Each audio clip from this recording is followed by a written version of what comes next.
Okay, it's 7:01. Are we good for me to do Yes. roll call? Yes, please. Okay, good evening, everyone. This is Catherine Kramer, Town Planner, and I'm going to begin with taking roll. Barbara Brenneman, Here. Patrick Carrier, Here. Michael Gaboulis. Here. Matt Pogson, Here. Inez St. James. Here. Marcy Schwartz is absent this evening. Scott Halstead. Here. Keith Bibbert is absent this evening. And then John Bibbert. Do we have John on this evening? I don't see him. Not yet, so appoint Well- our, Yes. Good evening, ladies and gentlemen. This is Barbara Brenneman, Chair of the Farmington Town Plan and Zoning Commission, welcoming you to our Monday, June 21st, 2021 meeting, starting at 7 o'clock. We'll begin first by noting that with an absence, Scott will be appointed to sit as a voting member. Okay, thank you. I would now ask Inez to read the call, please. Thank you, Madam Chair. Town of Farmington Town Plan and Zoning Commission. Notice is hereby given that the Town Plan and Zoning Commission will hold an online public hearing Monday, June 21st, 2021 at 7 p.m. on the following applications. Brian Pendergast application for special permit to raise poultry at 14 Sycamore Lane, R40 zone. CLP Farmington LLC application for change of zone from BR to Special Innovation Floating Zone and site plan approval to redevelop the existing hotel to a mixed-use, multifamily residential/commercial development, allowing for a coffee shop and/or restaurant, bar, flex office area, and meeting event conference uses located at 15 Farm Spring Road. Interested parties are encouraged to participate in this online public hearing.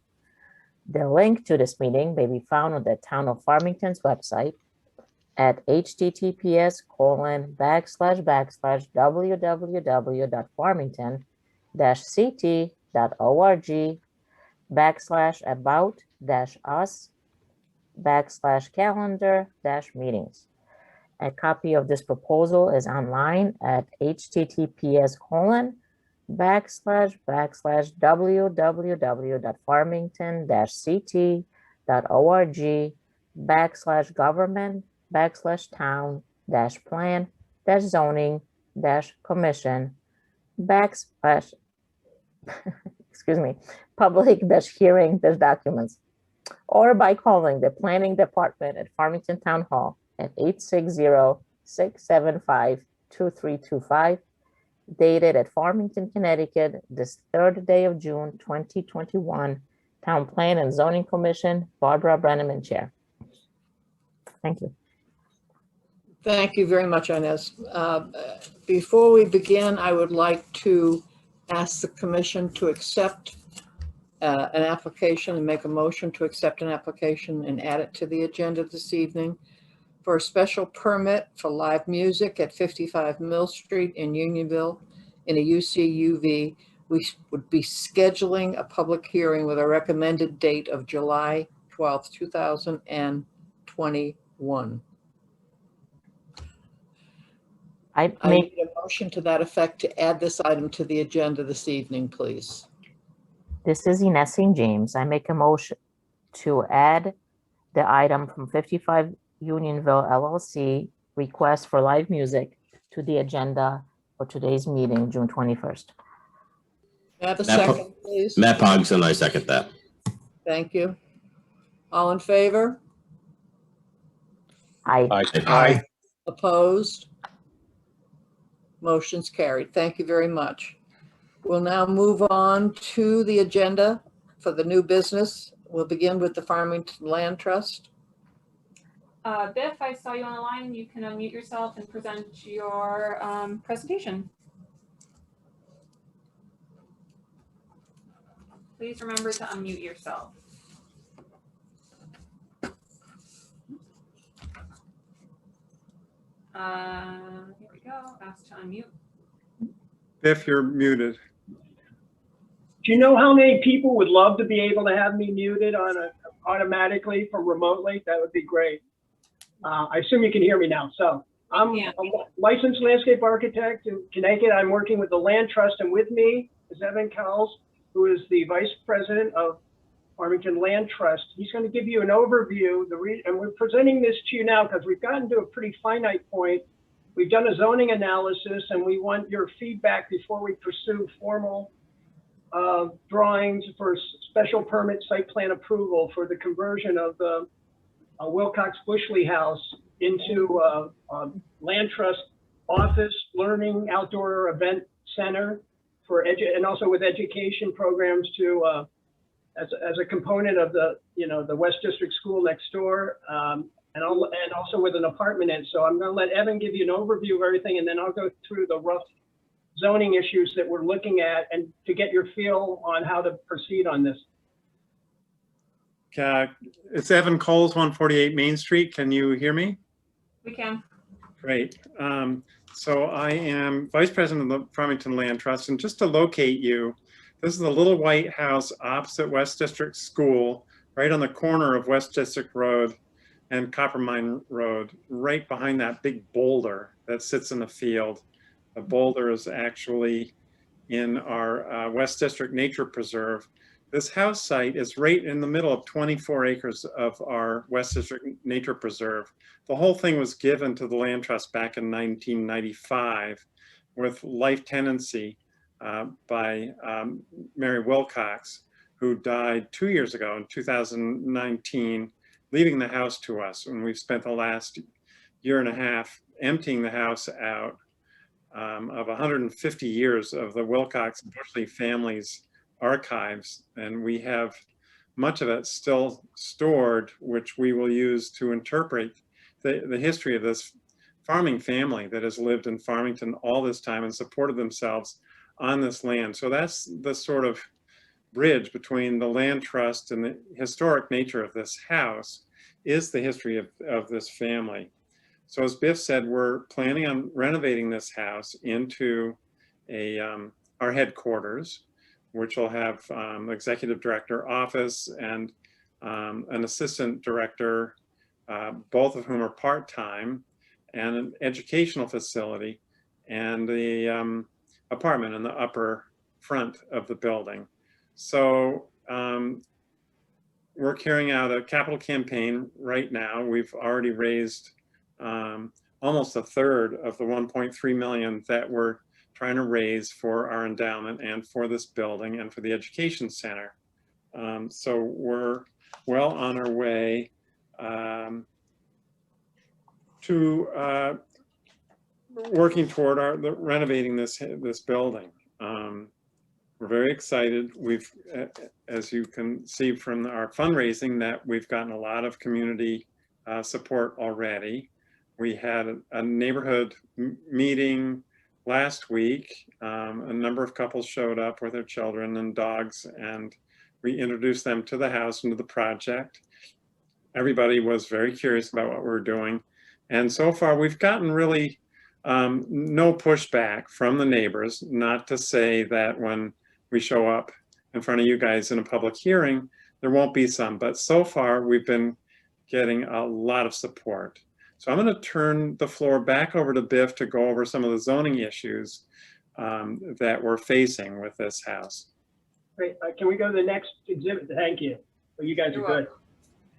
Okay. The biggest thing we'll go through briefly. We put out a zoning analysis sheet, sent it in to be reviewed. But basically, we have a non-conforming structures. You can see the crosshatched area in the front yard there. It's a darker pink. The building does go into the front yard, but it's an existing condition. We're actually taking off about 80 square feet. In the back, if you see the porch, which is on the upper side of the building, there's a little brown square in the back. That there used to be a lean-to that was built into the building. We're taking that down. We're having a porch there and then a sidewalk to what in the rear is there's an existing barn there, and we're taking off about 440 square feet of that and making on the left-hand side of that barn, there's a maintenance shed, and then there'll be a garage and outdoor education event space paved within that existing barn. The barn is a little beyond the 700 square feet, but by special permit, you can exceed that. We're at 765 square feet. The biggest issues, I guess, are what we'll get to is the accessory building meets everything, except we need a special permit to go beyond 700 square feet on a lot. That's between the lot size we have.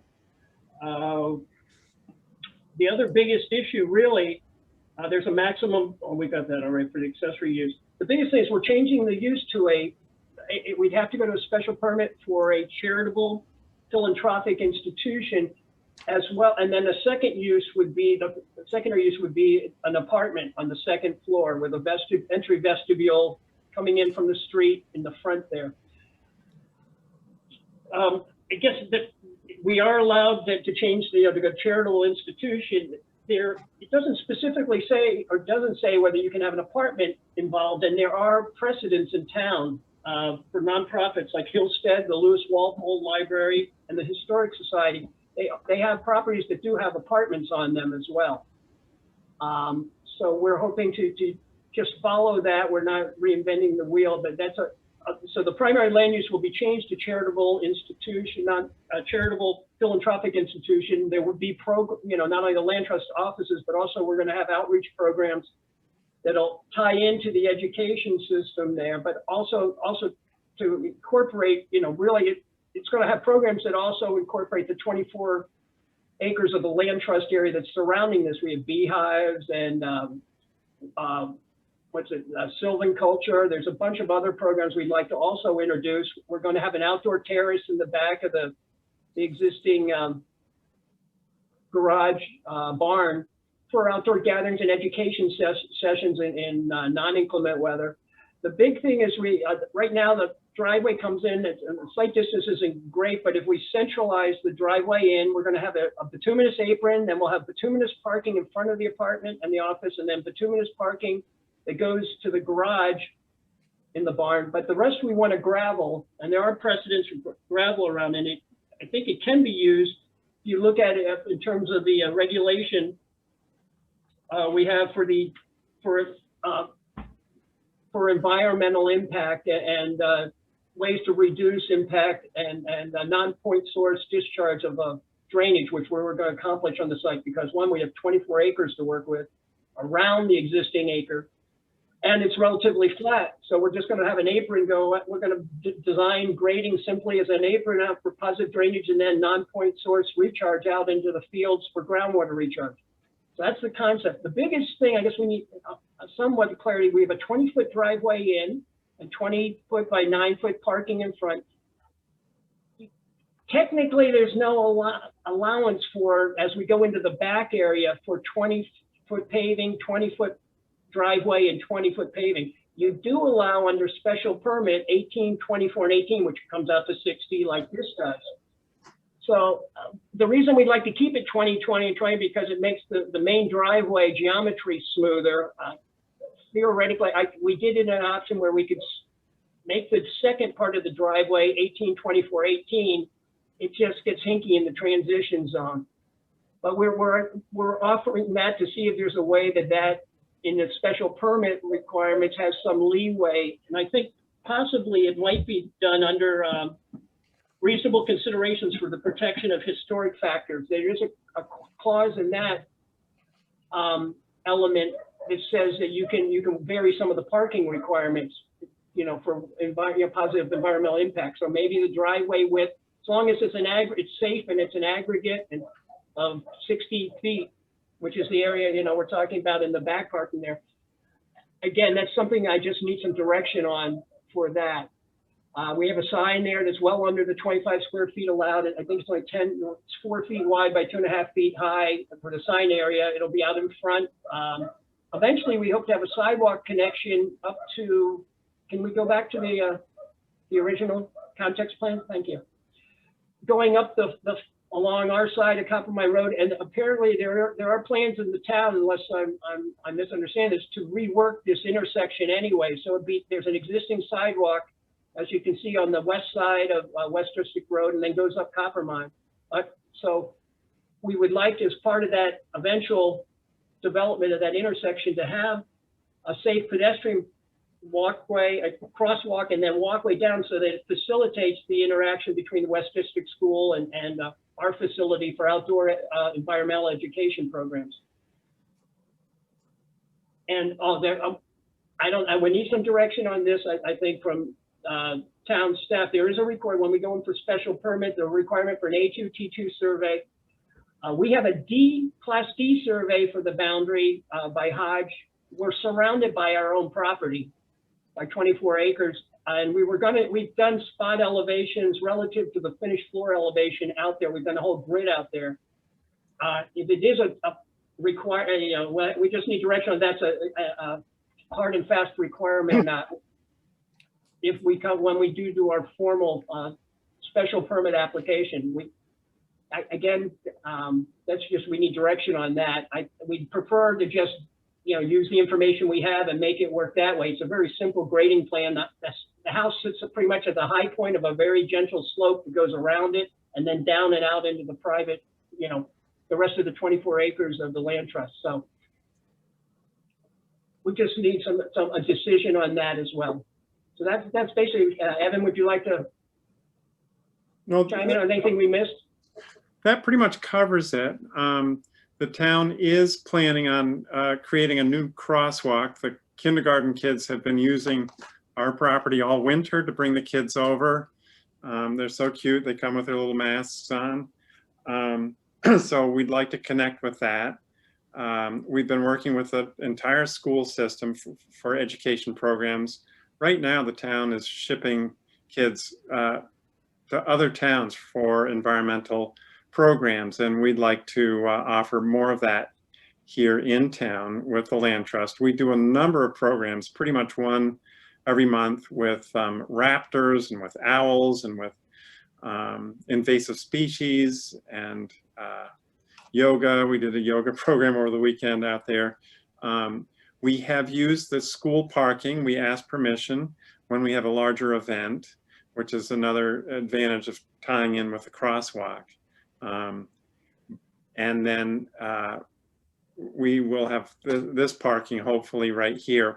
We did a little research on other land trusts headquarters where they have their own building, and very few of them throughout the state have paved parking. And we thought, gosh, with our environmental focus, it would be awfully hard for us to be one of the few with a paved parking lot. But of course, that's up to you, and we will pave it if you require it, but we'd prefer not to. But I think this pretty much covered everything.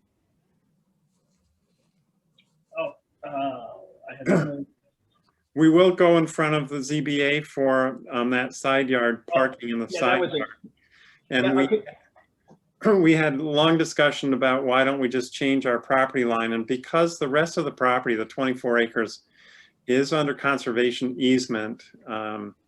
Doug Pelham, who's our lawyer, but also longtime board member and was president of the Land Trust, said, do your best to keep the parking on the property, even if you violate the side yard, just so you don't go into the conservation easement. Even a property line change would be sort of against the conservation easement. So that's why we're trying to squeeze our parking in here. And I think it works well if, if the town will be happy with this.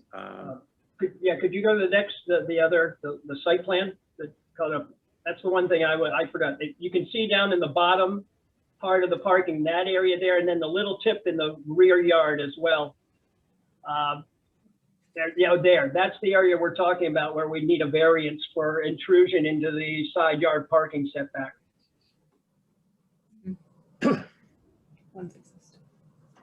How many? So yeah, just there's the one here. and Yep, rear that little lot of section there. houses. There's this one in the side lot, Yeah, and then the existing building is non-conforming yeah, in the front yard. yeah. Thank you for your presentation. Thank you very much. Have a good evening. Thank you. Thank you. And no questions, comments? Any commissioner want Yeah, to question or? yeah, Patrick Carrier. So can you explain just again the 18, 24, 18, Yeah. and now it's 20, 20, 20? And what was the reason for that? Well, because we can come in, you allow a residential parking of up to 20 feet, or I think it's between 10 and 24. It's funny, the paved road, Copper Mine Road itself is a paved 20-foot travel way, believe it or not, between curb to curb, it's paved 20 feet. So we thought we'd come in with a 20-foot driveway and keep the 20 feet and then have 20-foot deep parking on either, double loaded on either side. The regulations don't allow that per se, but by special permit, you allow an 18-foot bay and a 24-foot drive aisle and an 18-foot bay, which is a net 60-foot wide parking scheme. To keep the 20-foot wide driveway consistent all the way through, we designed it as a 20-20-20, which is a net 60-foot parking aisle and drive aisle aggregate width. So it doesn't specifically allow it, though. I believe we saw that in the regulations allowed under Section 15A, Article 450A, the reasonable consideration for protection of historic factors. It does allow the commission to make some, it doesn't say where, but it talks about change, allowed to not follow to the letter some elements of site design, one of them being parking. So we thought, well, we'll ask for this and see if it's a reasonable thing in terms of, obviously health, safety, and welfare is the main consideration of this. But I think functionally, a 20-foot deep parking bay with a 20-foot driveway is still a very doable, for standard car. But again, it's an issue that we're bringing up now, but it just makes the design geometry easier. Theoretically, we can go to an 18 deep and 24-foot wide, 18 deep bays and 24-foot wide, driveway in the back area for ostensibly what would be the parking for when the land trust has events and meetings, when they're full committees there, not the basic couple of people that'll be there during the office hours for non-event times.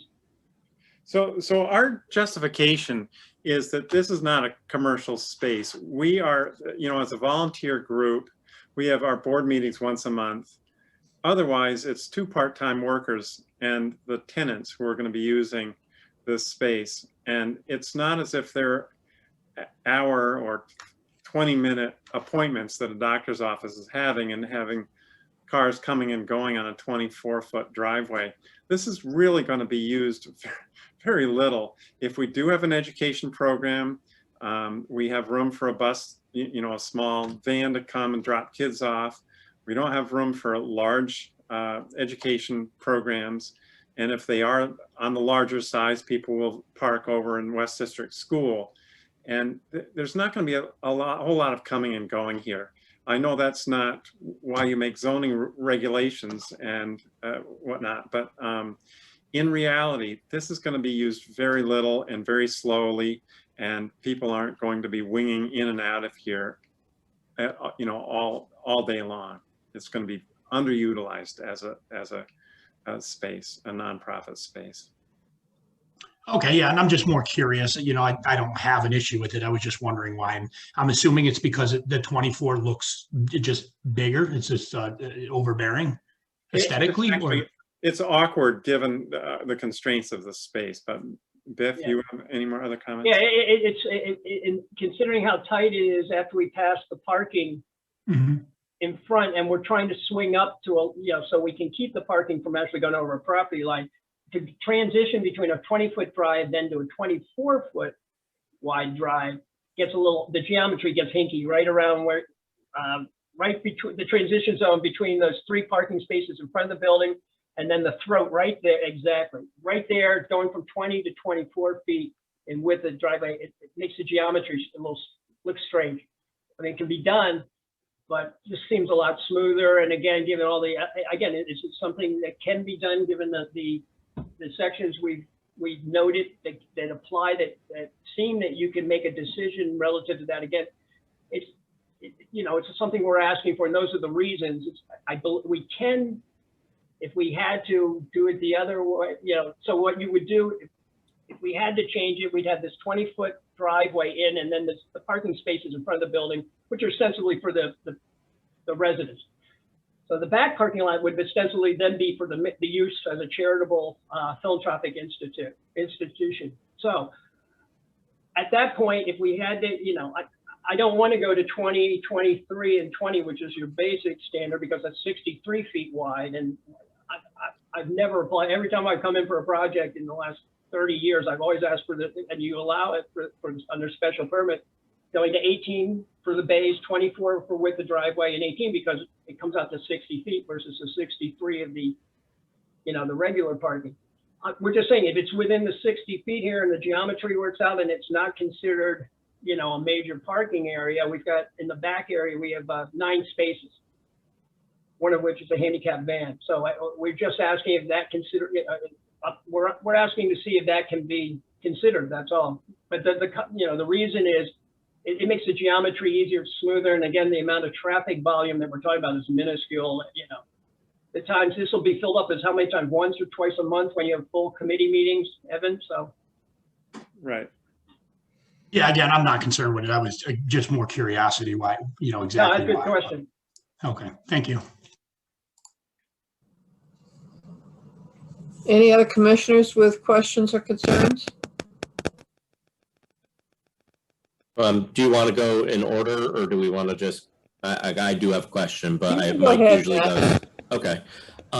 So I'm thinking about this as an educational center, and you're going to bring in, you know, people from different schools, and I think that's fantastic.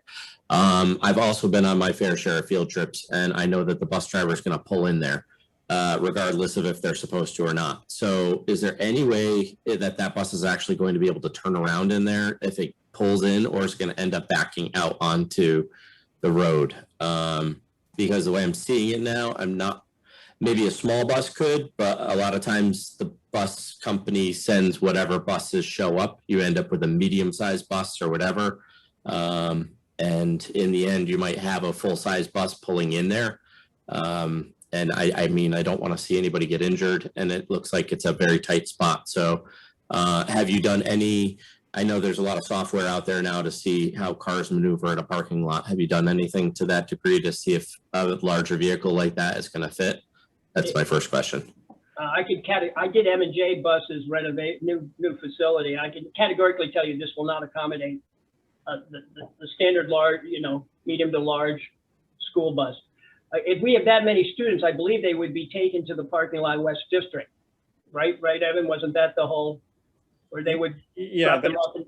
That's correct. I will say that this is a flat space, and that everything, if you consider everything below our parking lot down, was the farmyard, and there was a big loop that was part of the farmyard there, and that's firm, and we actually drive on it now if we need to.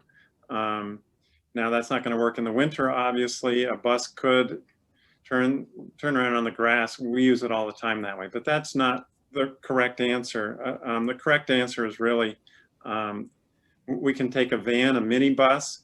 The bituminous area in front of the barn there is wide enough and deep to back a fairly large minibus in there and come back out. But really, this is designed to take any larger group from West District School and have them come across the new crosswalk over to our. I fully hope that that's what they do. I just have been on my fair share of bus trips that end up not going where they're supposed to. The area that you're talking about where the loop is that you could possibly maneuver over there, I am familiar with that pretty well at this point. I've driven by it a bazillion times in my lifetime. That is not going to end up having any curbing around that dirt area. So if they did need to maneuver off of that parking area, it would still be maneuverable. You're saying you're not planning to put up any sort of barrier along the outside of that parking area. Is that correct? That's correct, but there will be a Okay. full planting plan, and you'll get a chance to review this when we come in front of you for a public hearing. Okay. The only other question that I had is in reference to the apartment. What are you just hoping to gain a little bit of income from the property, or is this going to be somebody, a caretaker, or what is the use of this apartment on the property? Well, it is for income. There's no question it's for income. We also would have a hard time making that part of the office space because we couldn't get it accessible for office workers. And it will make the space more safe for us because we don't have people there full time and on the weekends. So it's really, those are the three reasons, but the income is definitely part of it. We're a nonprofit. We don't have a lot of money. We're paying rent now, so we won't have to pay that rent. We'll get a little income from this, and then we're fundraising. So we're already well on our way to making it work financially, which is important to the land trust and to the community that this works. So the apartment is definitely for income as well. So you referenced a couple other nonprofits around Farmington that are doing a similar thing, having apartments in their complexes or in their buildings. Is that something that you could get a little more information on to show that it's something that's being done elsewhere legally and with all that being done properly with the proper housing authorities and whatnot? Is that something you can show to us, or is that kind of not on the record, or is it something? I'm just trying to make sure that we have other areas that might set a precedent for this. Yeah, when we do a public hearing, we'll bring more data on that. But the Historical Society right by my house here has their headquarters and a rented house right next door, and that's fully permitted. And there's several precedents. You guys won't be breaking new precedents if you allow this. Okay. At this time, there were no other questions. Thank you. Thank you, Matt. Anybody else? This is Ines St. James. I wanted to just also comment that I think it's awesome that this will be utilized. I have visited, I think it's the B Hotel that a Girl Scout did as a project. I thought that was fantastic. The driveway, I was thinking with Matt, only like one time, seriously, in my 20-something years in town, I have used that driveway, and it's feels very tight, just the way it accesses or spills into Copper Mine. But I know you guys are addressing it. The only question I have is, I guess it's a Catherine question, is that true? We have a sidewalk project coming in this part of town? So I'll have to look into it. I'm not sure what stage any sidewalk project is. And then before we go into public hearing, I can have more information for you all. Okay. Stop sign. This is a perfect spot for a walkway. Yeah, and as the town is planning a crosswalk, the existing sidewalk over on West District is there. The crosswalk is what they're proposing. Then the sidewalk from there to the building is not part of the town's plans. We may ask the town to help us pay for that. We may put that in, but that's not in the plans. It's not actually in our budget at this point. But the town is hoping to rejigger that whole intersection to slow it down. That's exactly where I was going. That whole area, West District, yeah, that's exactly what I was thinking of, is safety, and which is a known issue, right? People speeding through that area. But no, I think it's fantastic, and thank you. Thank you, Inez. Anyone else?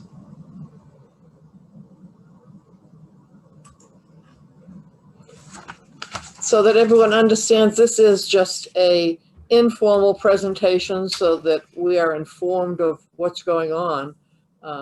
There's activity over there. People are asking questions. And so now you have some basic information to work with. And we will look forward to seeing them after they go to ZBA. Thank you very much for the presentation. Thank you, Barbara. My pleasure, Barbara. Thanks. Have a good evening, all. You too. Yeah, bye. All right, let's move on to new business. We'll start with the addition that we just made to the agenda, which was to accept an application for a special permit for live music at 55 Mill Street in Unionville, a UCUV, schedule a public hearing with a recommended date of July 12th, 2021. May I have a motion, please? This is Ines St. James. I make a motion to accept the application as you described, with a proposed hearing date of July 26, 2021. 12. Excuse me, Yeah. July 12. 12th. May I have a second, please? Matt Pogson, I second that. Does everyone understand what we're voting on? Yes, All in favor? aye. All Aye. opposed? Aye. Any abstentions? Motion carries. Thank you. And move on to number 2 on the agenda. Shauna Paluski, accept an application for special permit to raise poultry, which is 6 ducks at 47 Shady Lane in an R20 zone, and schedule a public hearing with a recommended hearing date of July 26th, 2021. May I have a motion, please? I'm going to try to redeem myself here. This is Ines St. James. I make a motion to accept the application from Shayna Pileski for special permit to raise poultry, 6 ducks at 47 Shady Lane, R20 zone, and schedule public hearing on July 26, 2021. May I have a Matt second, Pogson, please? second. Does everyone understand what we're voting on? All in Yes. favor? Aye. All Aye. opposed? Any abstentions? Motion carries. Mark Daigle, accept an application for special permit for expansion of a home at 36 Redcoat Lane in an R30 OS zone and schedule a public hearing with a recommended hearing date of July 26th, 2021. May I have a motion, please?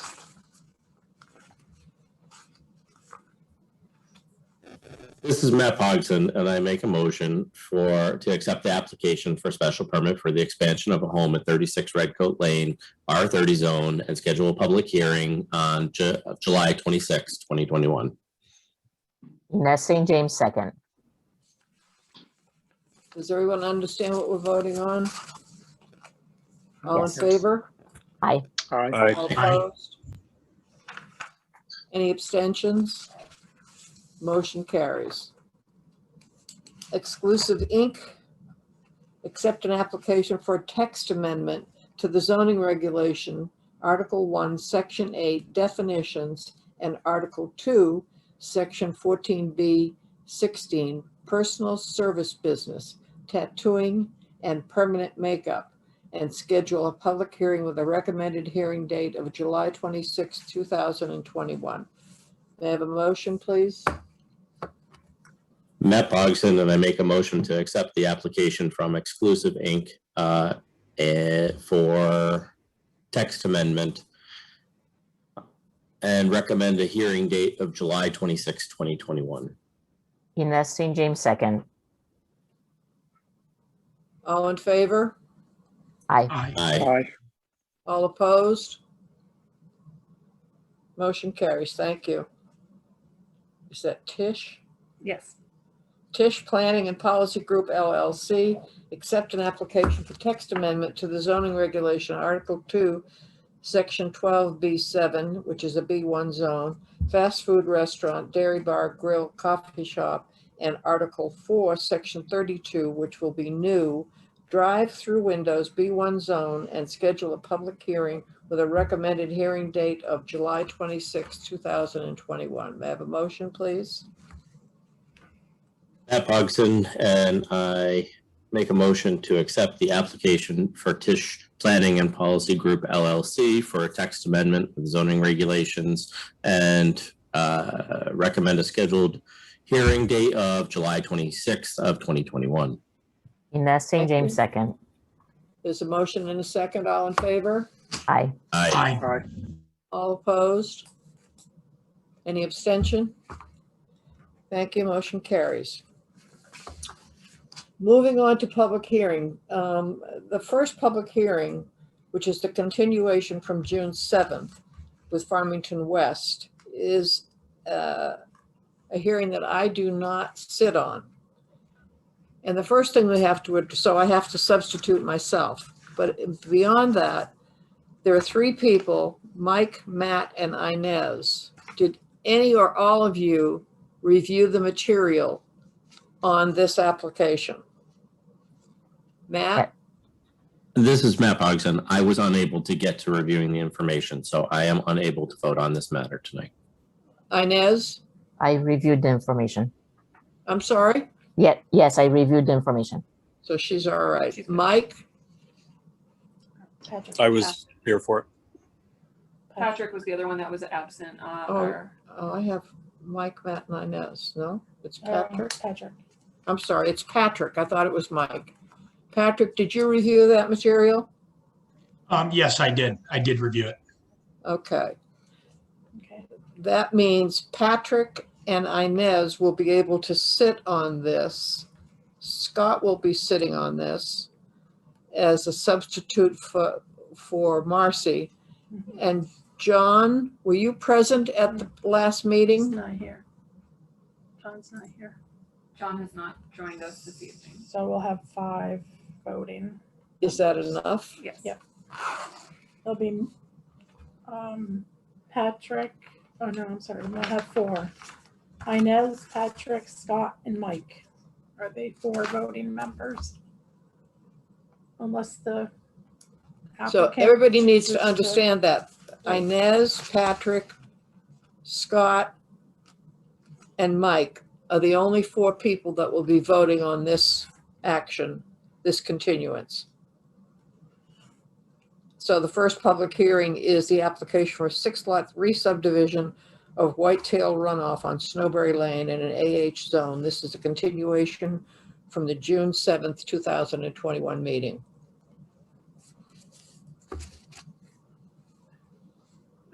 At this point, if, Attorney Ziogas is talking, but he's yeah, muted. would you like to unmute yourself? You'd like to speak?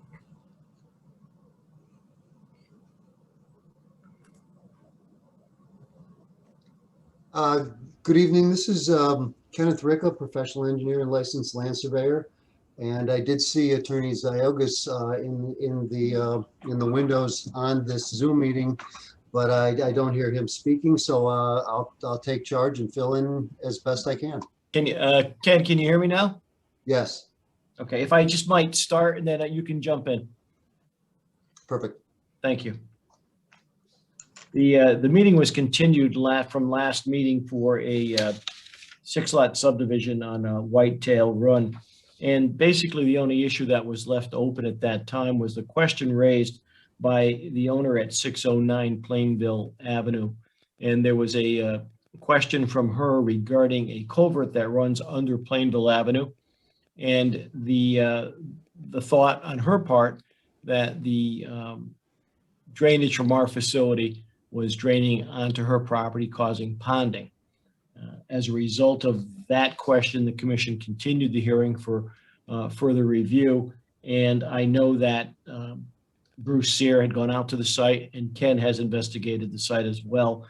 And it's determined that the flow really runs from east to west. So it runs from her property to our property and not the reverse of that. So Ken, if you can kind of amplify on that and inform the commission as to what your findings are. Sure. What I did was that exhibit that you're looking at in front of you is a copy of the town's GIS map. And I used the Connecticut DOT right-of-way map to approximately plot a cross culvert that flows underneath Plainville Avenue. And that's being highlighted now. That cross culvert, the flow actually flows from the 609 property into the open space portion of Autumn Estates or Autumn Acres and runs through that open space area for approximately 350 feet before it even gets to the Farmington West property, which it actually enters the Farmington West property where there's a little hash mark and a 0 right there that's being circled now. You can see to the left of that, or I'm sorry, to the right of that is the area where we're developing Whitetail Run. And so the water runs from 609, out of 609 and downhill through open space, and it continues on downhill into the Farmington West Estates, where it combines with a small brook and runs through the Farmington West Estates property. None of the drainage from Whitetail Run gets to the other side of Plainville Avenue or to the east side of Plainville Avenue, and none of the drainage from Whitetail Run gets into that watercourse system either. All of the water from Whitetail Run is being captured, and it's being routed through the stormwater system in the roadway network to the detention basin from this new development. So there's actually no water at all getting from Farmington West to 609. The issue that there probably is with 609 is that that culvert is a Connecticut DOT culvert, and they have the rights to drain. And Bruce here went out and took a look at that culvert last week, and it's half filled with silt. So there could potentially be some water backup on the east side or the inlet side of that culvert backing up onto 609 Plainville Avenue. But that's a Connecticut DOT problem and function. And if that needs to be cleaned up, Connecticut DOT actually is the entity that should be working on that. Even though it does drain into what's now town of Farmington property in that open space area, it's still technically, the culvert is in the right of way of the DOT. And so the town, I don't believe, has rights to maintain that culvert, and neither does anybody from Farmington West Estates. Where the water does enter Farmington West Estates is elevationally 8 to 10 feet below the grade of the inlet of the culvert on 609. So even if there was a backup in Farmington West Estates, it's not going to go across Plainville Avenue or back up into that culvert, because there'd be 8 feet of flooded water on the west side of Plainville Avenue.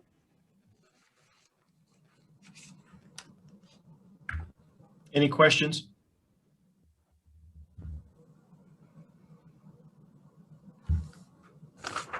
Commissioners, any questions? She should participate. Oh, yeah. She's recusing.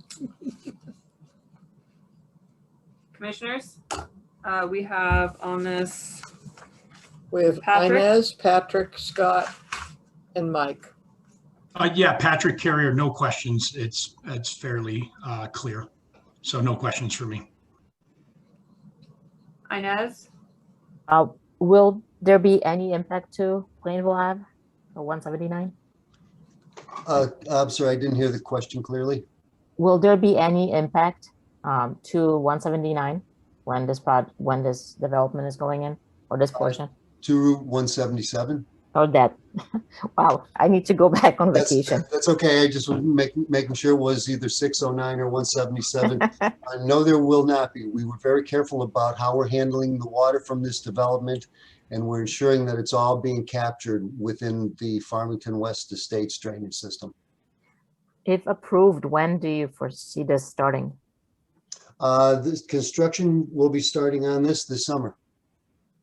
They'll start the roadway work. They're finishing up houses on Coyote Court now, so conceivably by fall, there may be a foundation or two being constructed on Whitetail Run. Let me just think about, I had another question about that. The drainage, you just explained that. I guess okay, so this was approved. Why are we, I guess it's a Catherine question. Catherine, why are we calling this re-subdivision? Is it a timing thing? Did the prior approval expire? yeah, so or this is the next phase in the subdivision, and it includes these 6 lots right here. Okay. All right, okay, it's not this, okay. I was thinking about, we have a subdivision in town that's been taking like 14 years to finish up, but it sounds like this is a little bit different. The last thing, I guess, I think the attorney said in whatever I heard when I played back the meeting, I think the attorney said it's going to be addressed, but There definitely has been feedback from this community about association or just things, problems. So what does that mean when that's being addressed, or are the bylaws being looked at? I think at one point, from what I recall, there was like trash in the conservation area portions, or just things that should not be happening. If I might address that, Commissioner, and again, if you listen to the record from the last hearing, no one spoke in opposition to the application from the association. The only opposition was the question by the resident of 609. There are ongoing issues between the association and the developer that are in the midst of being resolved. They're more expansive than dealing with the 6-lot subdivision that we're proposing. But it seems to me that there is a proposal to resolve all of this, and we're hoping that it comes to a conclusion within the next month or so. Good. Okay, thank you. And yes, you stated what I was trying to communicate. It just, you know, being a resident in town, we want to obviously, I don't know, it bothers me as a resident to hear, you know, other residents, you know, have that experience. It shouldn't be happening. But okay, great. I'm glad that that's happening.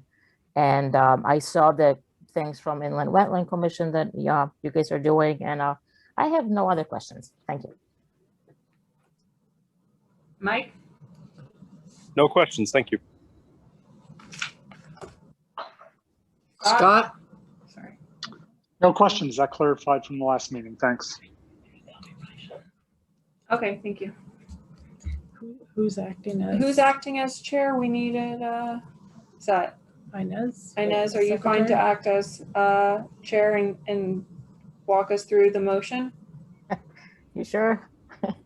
You do such a great job. Thank Yeah, I'm telling you, I just got back from vacation today. All right. you. I don't even have my my manual. But okay, well, actually, so is the public hearing closed? No, you can ask for public comment.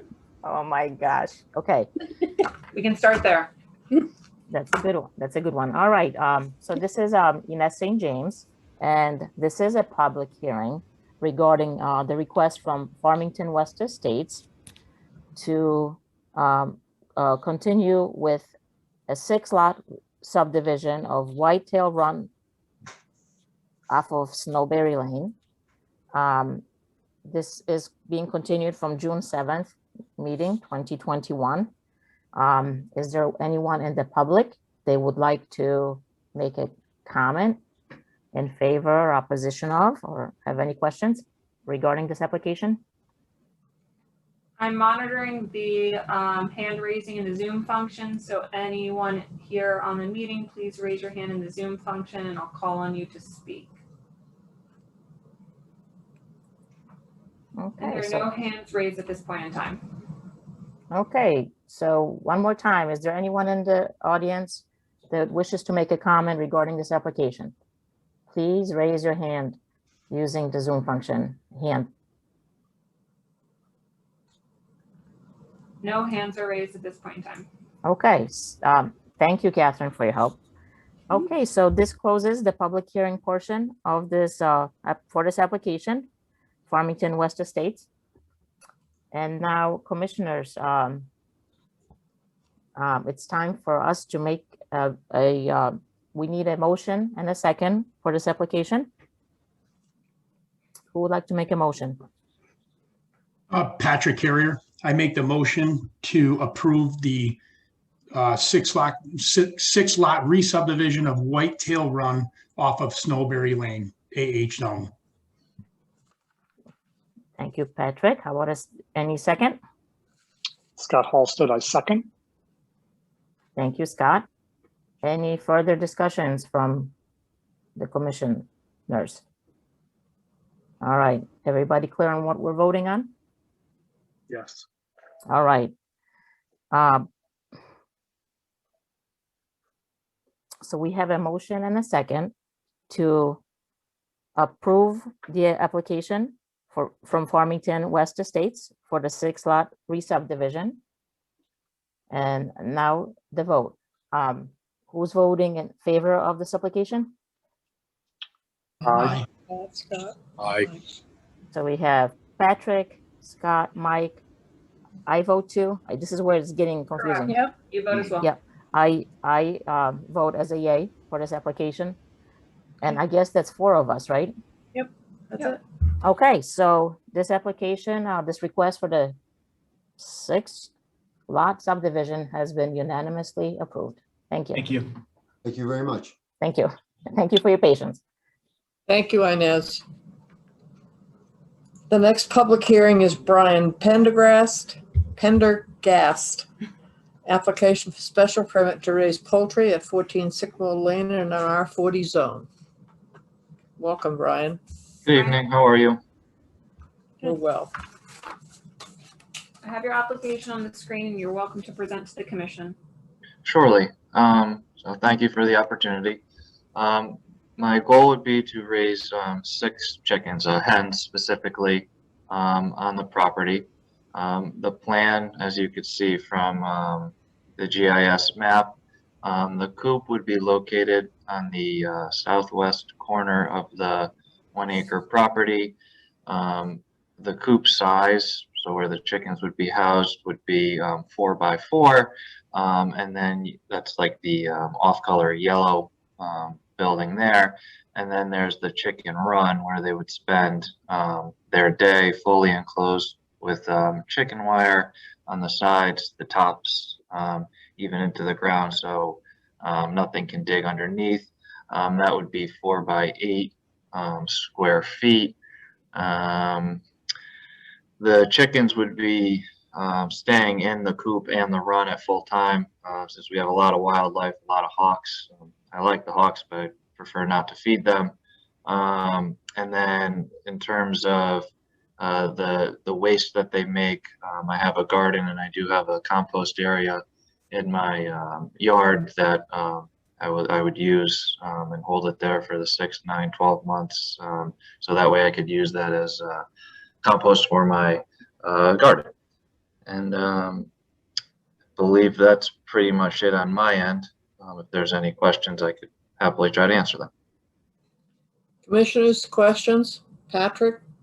Oh, yeah, Patrick Carrier. So if you scroll back up, that was, what borders your property? It looked like there was almost nothing, right? Or Yeah, it's all wood. So on the west side of my property is woods. On the south side of my property is woods.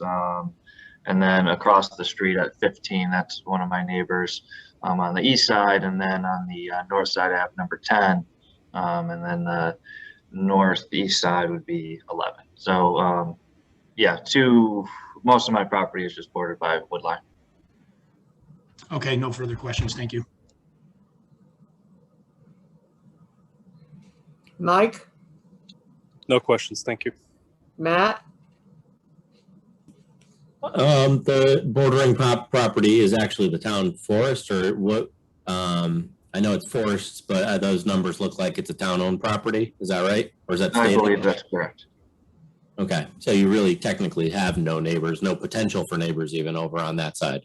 Okay. Yeah, I believe years ago they tried to develop back there, but that didn't happen, obviously. Okay.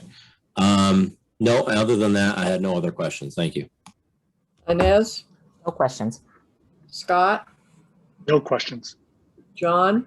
Oh, John, did John? No. finally? John's not here. No. Do you have- Brian, this is Barbara Brenneman. I'm a neighbor of yours on Twin Ponds. Oh, okay. And I caution you, when you use chicken wire on your coop, make sure you do the fine mesh, heavy duty chicken wire. Okay. Because the bobcats are wandering and the coyotes are wandering, and it's a very active season right now, as I'm sure you know. Yes. And Well, that wet meadow behind your house is one of their favorite spots, so. Yeah. Yeah. Once in a while, you can hear them at nighttime, or sometimes you see the bobcats during the day. So yeah. Well, thank you for that advice. I have the Ring security on my house now, and I have it in 4 different locations, so I see live everything 24/7, Very cool. and it is out there, so. Oh, yeah. But you have a perfect spot for safety. As long as you do that tight mesh, Okay. you'll be fine. I certainly will. That's my comment. This is a public hearing. If there's anyone that would like to speak either in favor or in opposition to this application, please do so now on Zoom by raising your hand and you'll be acknowledged. Again, I'm monitoring the Zoom function, waiting for hands to be raised for the public hearing. At this point in time, there are no hands raised for public comment. Commissioners have any other comments or questions? Hearing none, I'll close this public hearing. May I have a motion, please? This is Ines St. James. I make the motion to approve the application from Brian Pendergast for special permit to raise poultry at 14 Sycamore Lane, R40 zone, with the conditions that there will be no roosters and that you come back in a year for reapproval, just in case we have any comments from the neighbors and to see how you're doing. May I have a second, please? Matt Pogson, and I second that. There's a motion and a second. Any further discussion? All in favor? Aye. All Aye. opposed? Any abstentions? Motion carries. Thank you. Thank you for your Good time. luck, Brian. Thank you. The next public hearing is CLP Farmington LLC, an application for change of zone from BR to Special Innovation Floating Zone and site plan approval to redevelop the existing hotel to a mixed-use, multifamily residential and commercial development, allowing for a coffee shop and/or restaurant, bar, flex office areas, and meeting and event and conference uses located at 15 Farm Springs Road. I don't know who's here. Who's here? So we have Robin, Jason, and Brian on the line, I believe. Yes. Sorry, I'm having a little issues with technology. It says our disk space is full. So hopefully we can get through the graphics all right. It's the audio that's mild. Yeah. It's not strong. I turn it over to the applicant to present the presentation. Thank you very much, Catherine. My name is Robin Pearson. I'm an attorney for with the law firm of Alter and Pearson in Glastonbury, Connecticut. And I am appearing this evening before you on behalf of the applicant, CLP Farmington LLC. It is a limited liability company created by Copperline Partners out of Stamford, Connecticut, to acquire and redevelop the Marriott Hotel site, which is located at 15 Farm Springs Road. The applicant recently closed on the property and is now the owner of the prior Hotel Marriott site. The purpose of the application before you tonight is to secure a change of zone from BR, Business Restricted, to the Special Innovation Floating Zone and site plan approval in order to repurpose the property as a mixed-use residential commercial development. Specifically, this application proposes the conversion of 381 hotel rooms to 225 rental units and renovation of the hotel old restaurant and conference room spaces into a more contemporary version of those uses, though smaller in scope than what you might have experienced had you visited the hotel in its prime. I'd just like to do some quick housekeeping and tell you that the sign was timely posted on June 11th, 2021, noticing the public hearing. We did send out a mailing to owners within a 200-foot radius, which contained, it was a fairly sizable package. It had the public hearing notice included. It also contained a rendered site plan and a rendering of the front of the building. It also included our traffic expert's May 3rd traffic letter, as well as a letter from the applicant, which went into some detail describing the proposal, and also set out the contact information for Jason Schlesinger on behalf of the applicant, who is here this evening. And Jason's information was provided so that should anybody have questions or concerns, they could contact him directly. We provided a copy of that mailing package to you. It should be part of your record. And to date, I can tell you that as of my communication with Jason this afternoon, he has had no one contact him with regard to the information that was provided. So this evening, what we'd like to do is go through a presentation that has a number of speakers. I'm going to begin with an overview of the proposal to get us started, and then I'll be followed by Brian Cleveland, who is the architect. He is with Silver Petroselli, I'm so sorry, Brian, Architects out of Hamden, Connecticut. And he's going to discuss for you how Copperline proposes to improve the existing building to make the conversion to the mixed residential and commercial use. He's going to be followed by Tom Daly. I know you're familiar with Tom. Tom's an engineer with the engineering design firm SLR out of New Haven.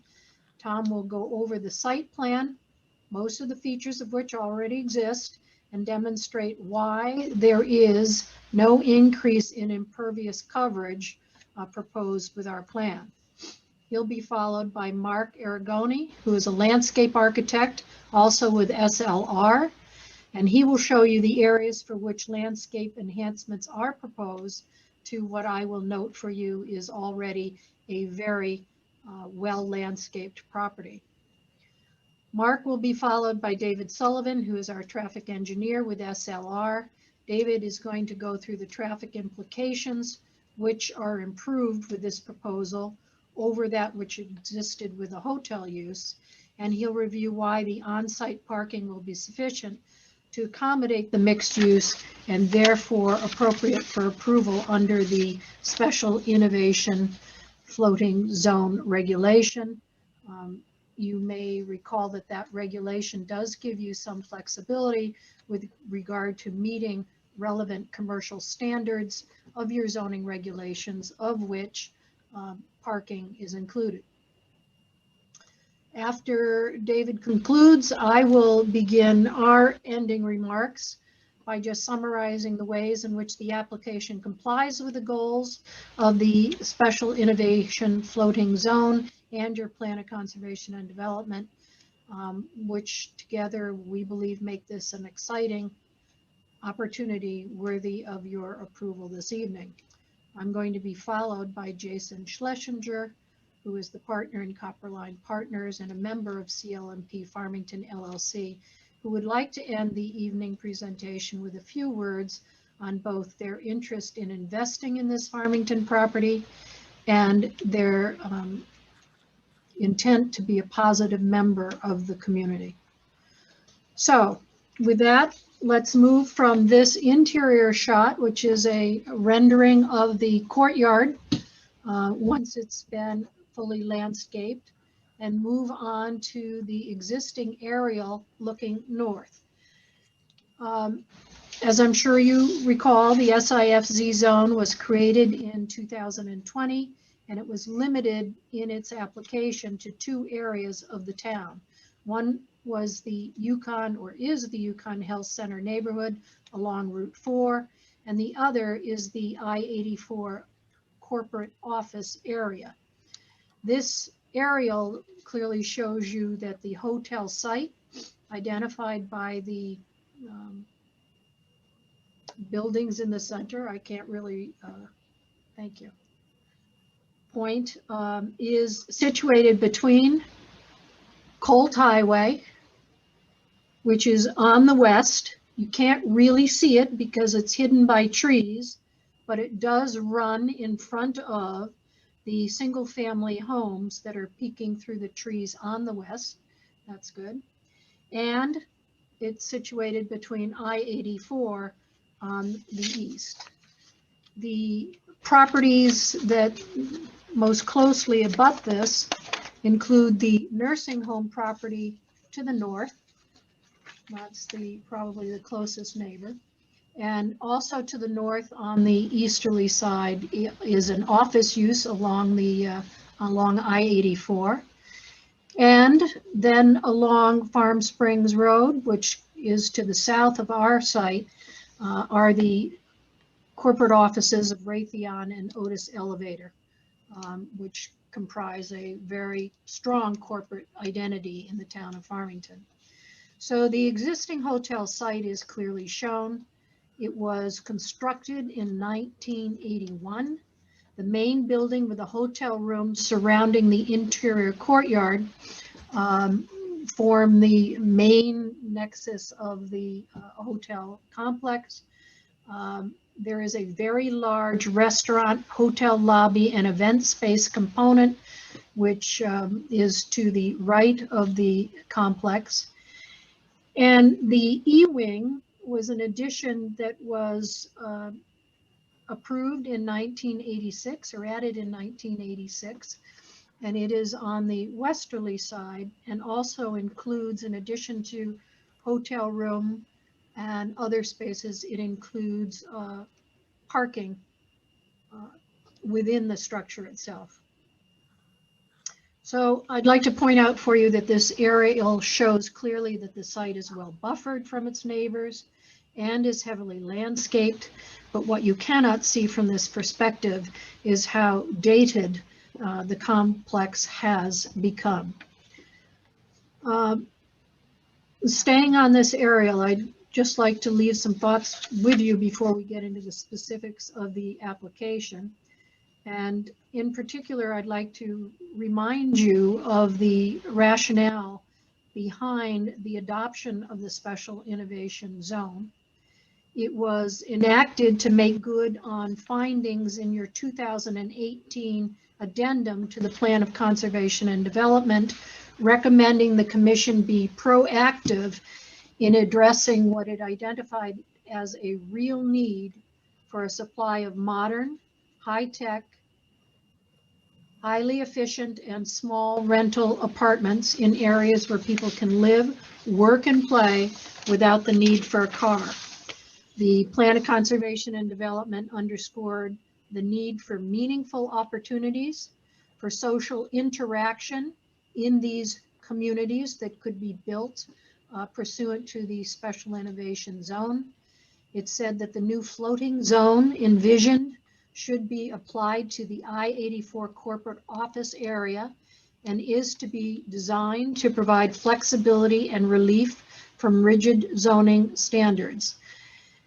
The flexibility you intended was to allow the new regulation to show Farmington's corporations that you will be doing everything possible to allow and encourage them to grow and prosper in Farmington. This is language that I took out of the POCD document itself and is something that underscores the reason why a mix of residential with some commercial makes all kinds of sense within your both adhering to the POCD and within the Special Innovation Zone. So as we go through our presentation, there are a couple of points you should probably keep in mind as you listen to the presentation and then as you deliberate, and they are that the proposed mix of residential and restaurant, lounging areas, outdoor dining patio, and meeting spaces for corporate use will provide just those opportunities for meaningful social interaction and housing within a walking radius of what is really an international corporate office park existing along Farm Springs Road. Obviously, for residents of this repurposed facility, should the application be approved, there will be an intriguing mix of amenities between the two pools, courts, workout areas, and office work spaces within the facility, as well as other amenities that will be described through our presentation. So approving this application will present a unique opportunity to repurpose an existing facility that was in many of its characteristics similar to this proposal, i.e. the mix of people sleeping on the premises and event space and restaurant uses on the premises. What is particularly interesting about this proposal, both as we present it to you and as you consider whether it's worthy of approval, is you do not have to guess at the impacts to the site and neighborhood from either a visual, noise, or traffic perspective. It all currently exists. It's all been tried over decades at this particular site with what we believe to have been little or no impact on the neighborhood. This is indeed a smart, sustainable type of development. It is not disturbing previously undisturbed land. It is not even proposing to demolish and rebuild on an already disturbed site. The buildings exist now. As a result, and you should keep this in mind, please, it significantly reduces potential impacts on the neighboring properties compared with any kind of new construction. And that is true even during the renovation phase. Just think for a minute about the lack of need for construction vehicles to go in and out of this site. Regrading a site or putting in improvements that don't exist now, the impacts are minimal. I'd also like you to keep in mind that the density that is proposed here is well within the allowable limits of the special innovation floating zone. It allows 30 units per acre, which would be 440 units. The hotel had 381 rooms, and we are proposing only 225 apartment units. So if you would go to the next sheet, please. This is the zone change plan that was submitted as part of the application. We just point out to you that it outlines the entire area of the site in relationship to, that's the. Hey, Robin, I apologize for interrupting, but can you just make an effort to speak into the microphone? Our audio seems to be coming in and out. Oh dear. Thank you. You know what? I'm not sure where the microphone is. I'm going to assume. When you look directly at the screen, it seems to be better. Okay, then I will do that. Yeah. So, Thank you. needs to look at it. so the colored area is the area of the zone change site. And you can see that most of the zone categories abutting this property are also BR, some are PR. Again, we propose changing the restricted business or business restricted to this innovation zone. And you can clearly see here how it is bordered by Colt Highway on the west and I-84 on the east. This map also includes the list of property owners within 200 feet and within 500 feet, which is required by the by your special innovation zone regulation. So with that, I'd like to turn the presentation over to our architect, Brian Cleveland. Hi, good evening. Thanks, Robin. And just let me know if you can't hear me very well. I'll try to adjust if I need to. We're going to start with a walk around the building, which I'm sure many of you have had an opportunity to go to functions at this building, but maybe haven't been able to see into the courtyard space, or maybe you've never been around the back of the building. So starting here, we're going to look as you first enter into the property. You see the major low-hanging porte cochere right in front of you with a turnaround garden space to the right. And the D wing, and I'll get into the names of the wings a little bit more in a little while. The D wing off to the right, which is where the main meeting spaces are, the main entry lobby, the restaurant, etc. And the large parking area off to the right as you go down the hill towards I-84. And to the left is the corner of what is called the A wing, which is the first wing of 4 stories of hotel rooms that is one of 3 wings of the building that encompasses the courtyard between all of these buildings. Go to the next slide, please.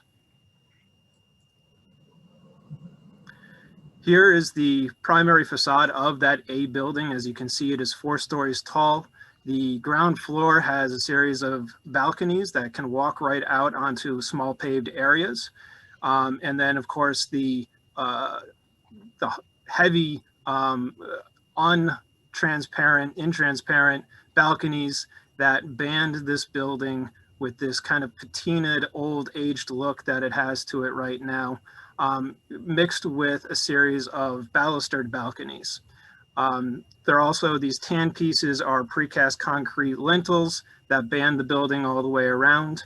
One thing to note here, and it's going to be important when we start talking about how we're renovating this building, is that each one of the piers that creates the boundary between one balcony or hotel room and the next sticks out from the face of the building either 2 or 4 feet. These areas in certain locations, we are proposing to add square footage to create slightly larger apartment spaces. The effect of this is to increase the interior size, but without actually increasing any of the impervious surface area because these spaces are already paved at the ground level. We could go to the next slide. So as we continue around the building, looking out towards the rehab facility in the far distance, we have the E wing on the left with its parking garage underneath, and the B wing to the right, which again is part of the building that surrounds the courtyard. We can flip to the next one. This is the outward facing portion of the C wing that faces north, again, towards the rehab facility behind us now. You can notice that there's a gentle grade across the entire property from right to left that starts high and then goes down as it goes towards I-84. Again, noting all of the projections of the 4-foot piers in between each of these hotel rooms and the series of balconies. Next slide. And lastly is from the kind of the bottom of the site, looking back towards that porte cochere and the main entrance of the building, with the D wing in the foreground here, where many of the conference rooms are just below this very large roof structure. So we'll move on to the next one.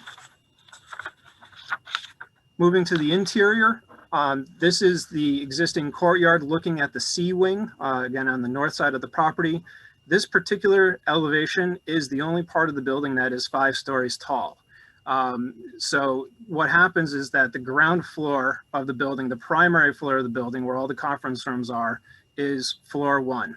This courtyard in the middle of the building is actually sunk down 1 story to create a lower level within the middle of the property. This courtyard is roughly a ½ an acre in size. If we go to the next slide, you can see that there is a terraced system around the B and the A wings. This is looking back towards the D wing where there is the interior pool just behind the glass walls and the exterior pool in the foreground here. Next slide. And lastly, as I was talking about looking back towards the A and the B wing here, there's a series of terraced patios within this courtyard that take up that 1-story elevation change between the courtyard here and the ground floor of the building. Next slide. So as you saw in the first image that we presented you on the cover, this is our rendering of the proposed redevelopment of the building. Things to note in these renderings are the replacement of the balconies. We're going to be replacing them with a cable rail system so that it opens up those balconies, giving much better light and views from the apartments out into these spaces and to the property beyond. Below it are a series of gray metal panel siding pieces. Where those metal panels are happening is where we are proposing to add to the building's area. So these are actually extensions of the apartment's footprint out between the existing balconies, pushing that exterior wall out about 4 feet in most cases, 2 feet in some others.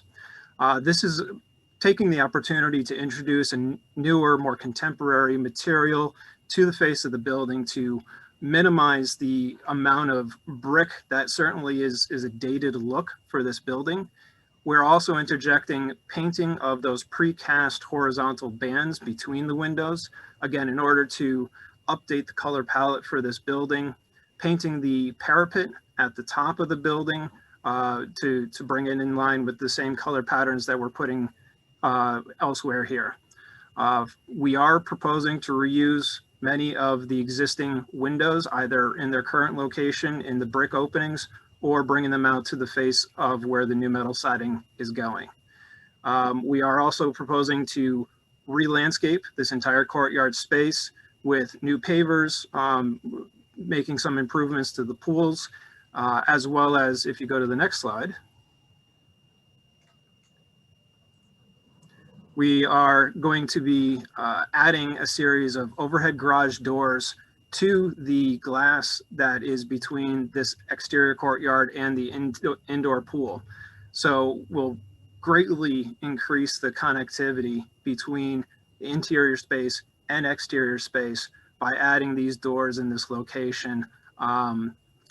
Additionally, in the background, where there currently are office spaces in the 2-story space directly in the center of the screen, that is where we are proposing a new 2-story fitness center, which also will have a connection out from the lower floor of it onto this courtyard space. Next slide. So coming back around to the main focus as you enter into the building, we are going to be raising the soffit of the porte cochere in order to create a little bit of a lighter structure as you first come into the property. There are currently 2 very large columns that are supporting that, which are actually just clad out with brick. We're going to remove that cladding and expose that steel structure and skinny it up a little bit, adding a small amount of supplemental structure to not leave those columns feeling too spindly right in that foreground area there. The building itself too will be getting on these large brick faces, as you can see to the left here, some new fenestration, some new windows into the apartments, as well as metal panel siding that is perforated and has some different textures to it, again, in order to liven up that existing bland brick facade that is there right now. Next slide. This is a closer up picture of that canopy redo.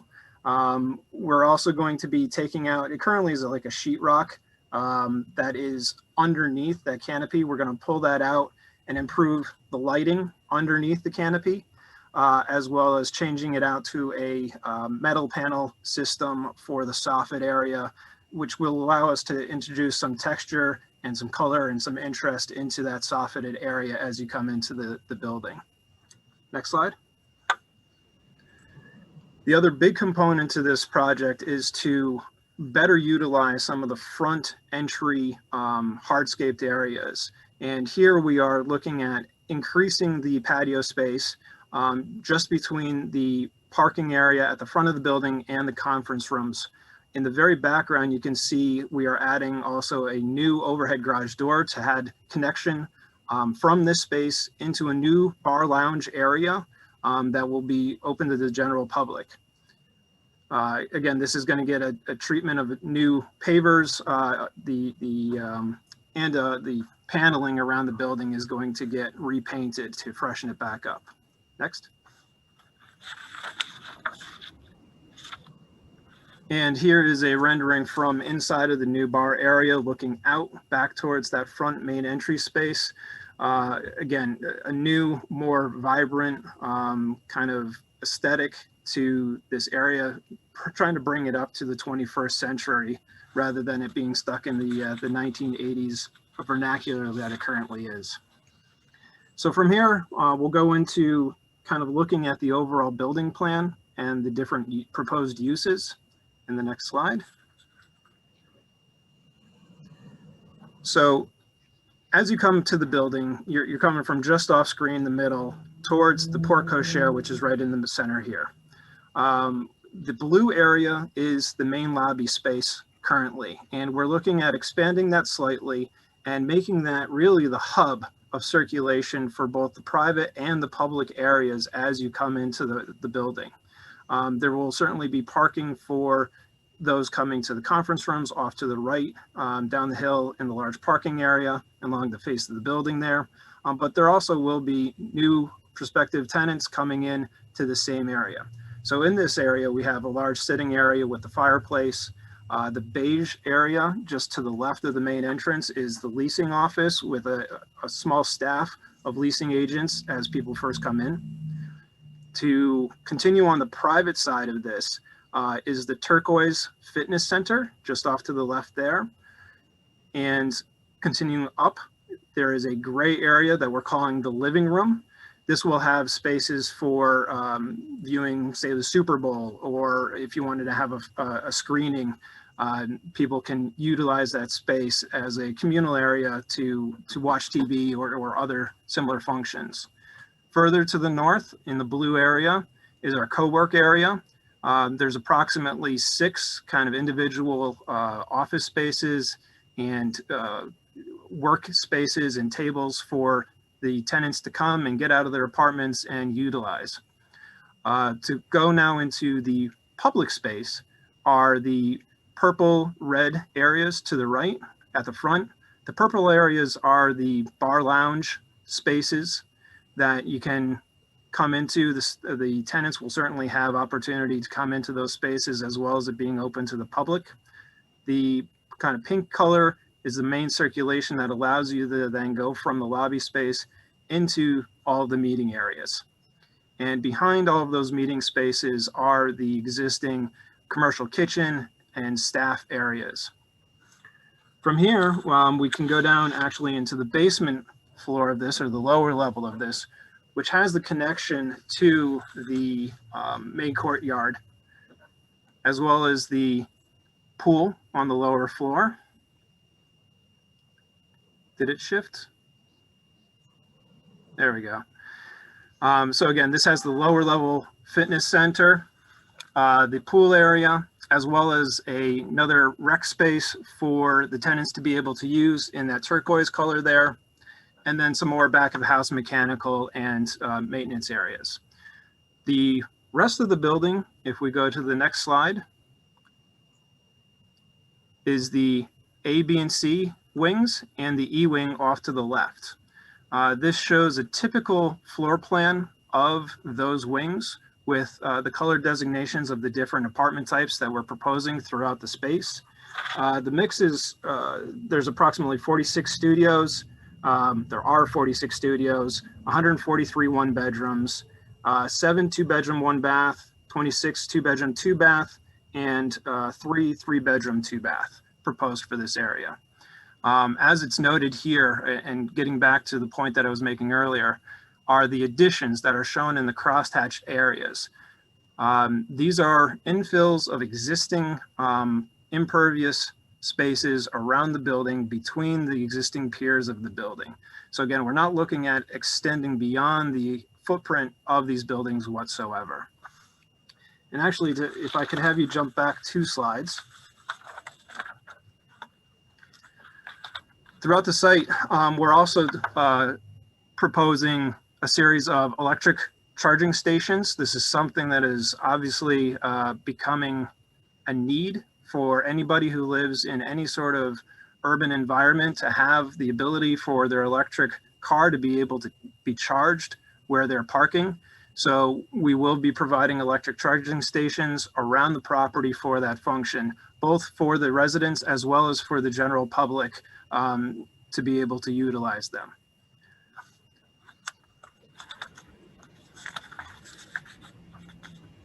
To flip forward 3 slides now.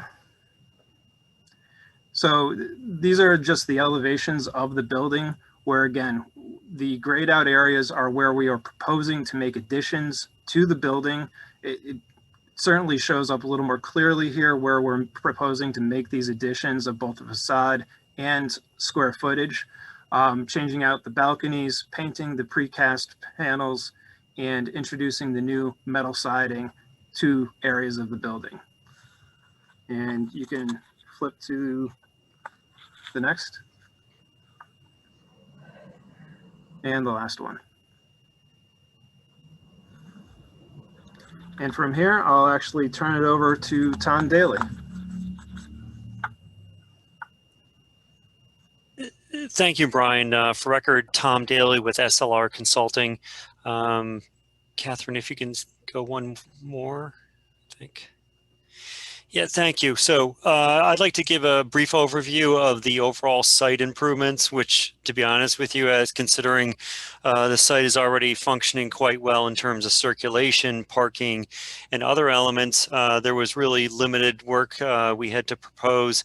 After me will be coming Mark Aragoni, which will get into the more detail of where we're doing some fairly significant landscape enhancements. But as I walk you through the site plan, the first thing I bring to your attention is there's 2 existing tennis courts out there today that seem to have been a long time before anybody's actually played tennis there. They really need, they're really on their last legs. So we are proposing to renovate one of the tennis courts and actually convert the second tennis court into 3 pickleball courts, which is obviously a very popular sport right now and seems to be a great asset for this site. We are also on the, in between the 2 wings, we're adding a very small loading area. This is really just for the residents, more for move-in. This is not the commercial loading area. There's already an excellent loading dock in the back of the building with dumpsters, compactors in the back of the house. That is continuing to go be function. Along 84, we have a sizable parking lot, but we are proposing to put 8 new trees out in that parking lot. Right now, there's not any landscaping in there, so we are proposing 8 trees there. We would say, to this commission, we are not making any modifications to the lighting. The lighting is already of good character out there, so that's going to remain. And then as Brian indicated, the other site modification we are making is we are adding some electrical vehicle charging stations on here. Next slide. Sorry, go back one. There we go. Part of this application, so the existing, I'm sorry, Catherine, back one. Thank you. Apologies. No problem. One thing we did take a look at, this site obviously has a whole stormwater system on it, and there's a large stormwater basin adjacent to I-84, and that functions today. Part of our application, we will clean out all the catch basins and all the pipes to just make sure those are taken care of once we take control of the site. But we did go through a detailed analysis of impervious cover. And as I showed on the plan before, we're really not adding a lot of impervious. It's just the one small loading dock. But through the landscape enhancements that Mark will walk you through, both at the front door and in the courtyard, we're actually showing a net decrease in impervious coverage, and that's through the addition of additional landscape area. And with that, because we are not increasing the impervious coverage, there is no change in runoff for the peak runoff rates from this site. So those drainage systems will still in place. With that, I'm going to transfer it over to Mark Aragoni to walk you through the landscape enhancements. Thank you. Good evening, everybody. Mark Aragoni, licensed landscape architect with SLR. It's good to see some of you. I haven't seen you in several years. But as I think Attorney Pearson gave you a good idea of what the existing site is, primarily, we have good mature vegetation It has been maintained over the years. I think all we're going to do is really get in there, and if there has to be a little bit more aggressive pruning in some areas, we're going to do that. But we're going to take full advantage of the healthy, mature vegetation that we have on the majority of the site. With that said, I think Brian did a great job at sort of foreshadowing the areas that we're going to focus on. We heard some really good words, but I think this one, when I first walked this site, was we're going to revitalize it in some spaces that really need to be revitalized. So with the next slide. This was a rendering, I believe, that was submitted, and it starts to highlight some of the areas that we're going to be focusing on. Can you go to the next slide? The first one we'd like to spend a little bit more time on. You've seen some photos. We're going to show you a few more photos just to sort of give you the idea, not only in a plan view graphic like you see here, but also in that illustrative detailed simulation of proposed conditions. So what we're looking at is the existing courtyard. We're going to maintain the pool area, do some upgrades to it visually, and anything mechanically that has to be. But we're really going to utilize the uniquities of the space that's out there. It's not a flat courtyard, and we're going to take advantage of that. We have multiple levels. So the pool level, we're going to reorganize the spaces a little bit. What we're showing on here is an area for lounge chairs, but also for some table and chairs and umbrellas. But on the right-hand side of that pool area, what we're showing is an actual outdoor open air pergola, arbor structure. You can have a lot of names, but also some grill areas. So we're going to have some permanent gas grill areas for the residents to come out and utilize.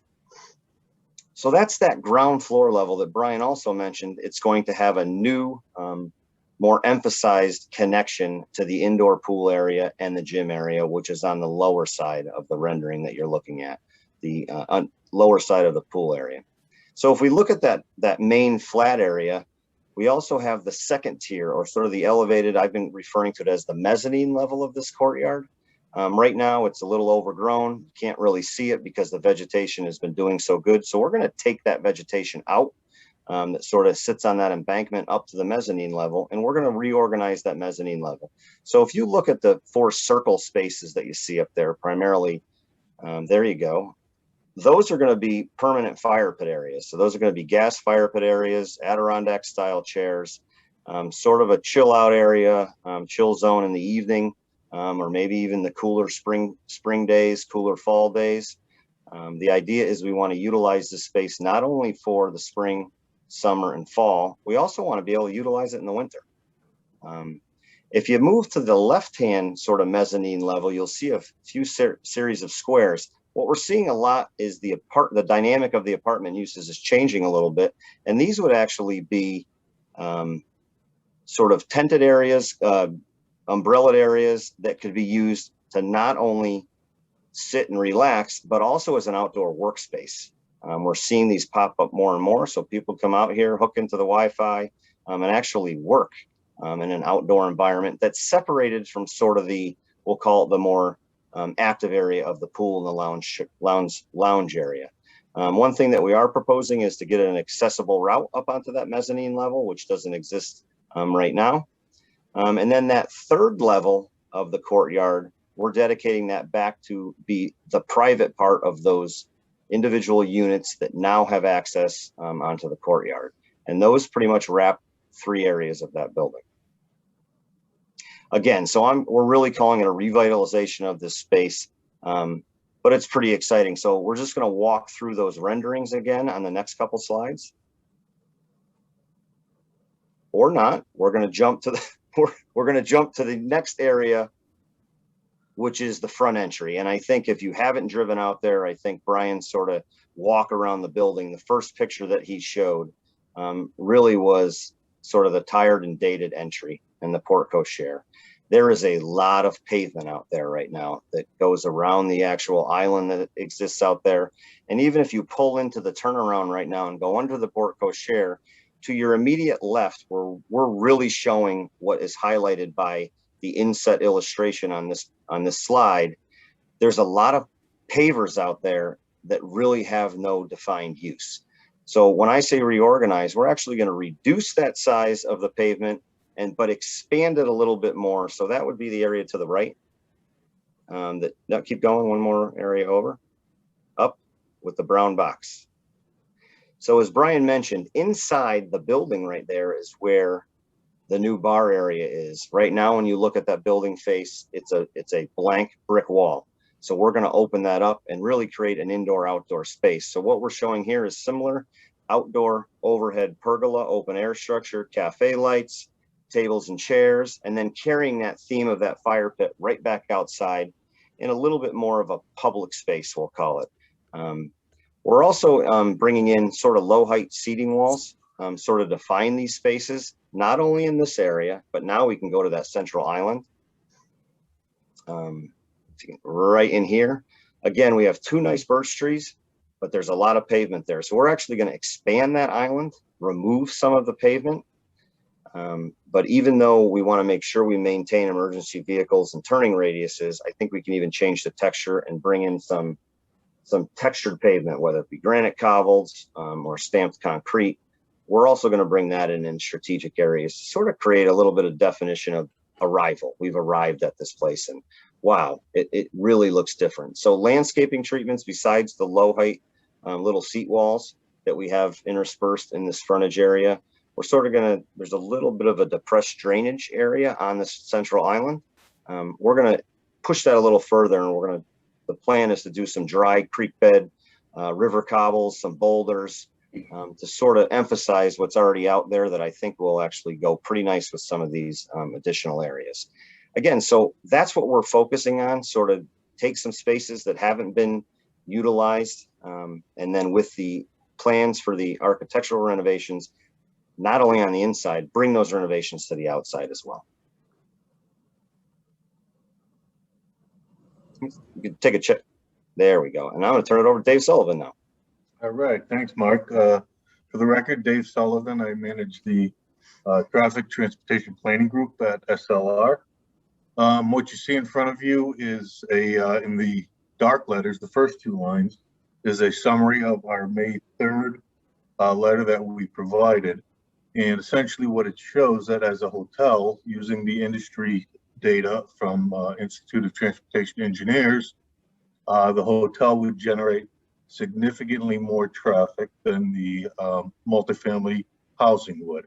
So you can see in the bold letters in total, the differences in traffic are reductions of 100 to up to 175 vehicles during the peak hours, with Saturday being the biggest differential. We did receive some comments, and the first comment talked about doing a little bit more comprehensively looking at the other functions on the hotel. So the original letter assumed that we had restaurants in both facilities. We have the meeting rooms and the conference space in both facilities, and that was the initial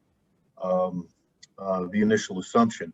And it was pointed out that perhaps with the hotel, some of the restaurant patrons may be in the hotel, patrons of the hotel, and likewise, if there was meetings or banquets or weddings of that nature, perhaps many of the attendees there would also be in the hotel.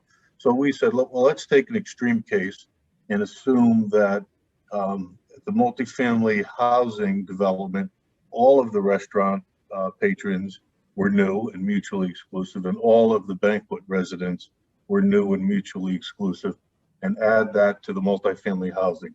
A little bit unreasonable to assume that nobody from this development will actually be at the restaurant or go to the meetings or the facilities there, but nonetheless, this is the worst case scenario.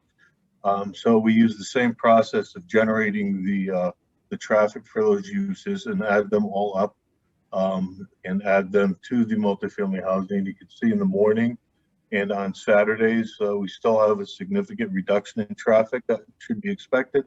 And on a weekday afternoon, even with these conservative assumptions that everybody's mutually exclusive, we'd have about the same traffic as the hotel would generate today. Next slide, please. There was a couple other comments, and I just want to highlight the answers to those questions. one of the questions was in the land use we used, which is the second category there, which is mid-rise housing, which this falls into. How does the average number of units from the data set compare to the number of units in our development? And in this particular case, you can see 207 and 208 is the average number of units in the statistics we used. And there's 224 units or 225 units in the new development. So the data sets are pretty comparable. They also asked what it would be for low rise, and low rise again is a different animal, but it also had almost 200 data points compared, or average number of units compared to our development. The next question was whether we use the data from the peak hour of the adjacent street or the peak hour of the generator. We use the peak hours of the adjacent streets, and those are shown in gray, gray highlights. So that was just a clarification of the question that we answered. So in summary, we think this is quite clearly at the very least about the same amount of traffic during a PM peak hour, and at the very best a reduction in traffic in all peak hours and throughout the day of a significant number, probably in the ballpark of 100 less trips during those peak hours. Next slide, please. This one's a little bit difficult because the numbers are small, but in essence, this is a shared parking analysis, and we wanted to show also the raw data, which is across the top, and how that looks to try to explain what the shared parking concept is. So across the in the table, you'll see we have the different land uses: the residential, the restaurant, and the conference room and assembly space, and what the parking requirement is at 100%. So your regulations, for example, say the residential should have 338 spaces. We then, obviously, all of those residents are not parked there 24 hours a day. They leave, they go to work. So there's statistics out there which tell you at different times of day how many of them you could assume are still parking there. So those are the little percentage numbers as you go across. So for instance, I'll use residential as an example. At 2 o'clock, it says, if I could read that correctly, 49% of the residential cars would still be there at that time of day. So we did that for all of the hours when the restaurant would be open and the conference space would be open, and did that for noon until 9 p.m. and got different numbers. Then we add those up. So how do we show that graphically? Well, the blue bars show us the amount of cars that would be in the parking lot for the residential. The orangish brown is the restaurant, and the green is the conference room slash assembly space, banquet space, whatever you want to call it. And we add them all together for those hours, and we pick which one is highest. And in this particular case, the highest is at 8 p.m. on a weeknight. And at 8 p.m., the demand would be some 468 vehicles. So that's what we think the peak demand for parking is here, using your regulations and the shared parking concepts. And some 500 parking spaces are being provided. So in summary, we feel there's enough parking out there, certainly, for the new use of the residential. And we feel that there would be no impact based on traffic generation. Our last step will be to go to the Office of State Traffic Administration. This is certified with a number of the other buildings in this area. And we will do because of the new land use, we'll go in there for a revision to the certification. So, That's it for me. So I will turn it back to Robin. Thank you, David. So just to summarize, the plan repurposes that 40-year-old existing building with a significant investment both inside and out. There is no discernible increase in size or height and no impact on any wetlands or on the existing drainage system. No new buildings are proposed, nor any changes to the site outside the boundary of existing site improvements. Most community activity is still within the center court, surrounded by buildings, ensuring that noise will continue not to be an issue. We're not aware that it was ever an issue with a hotel. This is an example of smart, sustainable development through reuse of the existing site and buildings with no disturbance of undeveloped land. This will generate less traffic than the hotel use. Updating the conference facilities and restaurant are a benefit for neighboring businesses. Creating apartments meets a need for new multifamily housing, identified as a real need in Farmington's POCD, without any impact on neighborhood residents by the provision of that rental housing. And you do have in your record a copy of the EDC Economic Development Committee's support or endorsement of this application. And they in particular, I'm happy to read it if you'd like, but they in particularly note that Farmington currently has a multifamily housing gap that is in high demand with young professionals and empty nesters. Employers are finding difficulty attracting the best and brightest to Farmington, and longtime Farmington residents that are interested in staying in the area but would like to downsize don't have options such as modern apartments in a community setting. This project addresses those needs and provides smart, sustainable development that revitalizes a tired structure and provides an opportunity to attract talent and deliver housing options that are not currently available in Farmington. So they were very positive with regard to our proposal, which we presented to them. And finally, with regard to the your regulations themselves, the Special Innovation Floating Zone at Section 31A has some standards that you are supposed to consider in deciding this application. You have to find that the proposal is in harmony with the overall objective of the POCD. It can only be applied to land parcels of 2 acres or more located within either of the 2 identified neighborhoods, which is a criterion that is met by this application. The site's location within easy walking distance to the corporate employers in the Raytheon Technologies Otis Elevator Campus on Farm Springs Road clearly demonstrates that the application meets the objectives of the Plan of Conservation and Development for this area. The retention and redesign of the coffee shop and lobby area, which is really a gathering space now for both tenants and the public entering the building, as well as the provision now of an outdoor dining space, make those spaces attractive as a place to meet and socialize, which is also supportive of one of the Plan of Conservation and Development's objectives with regard to this special innovative floating zone.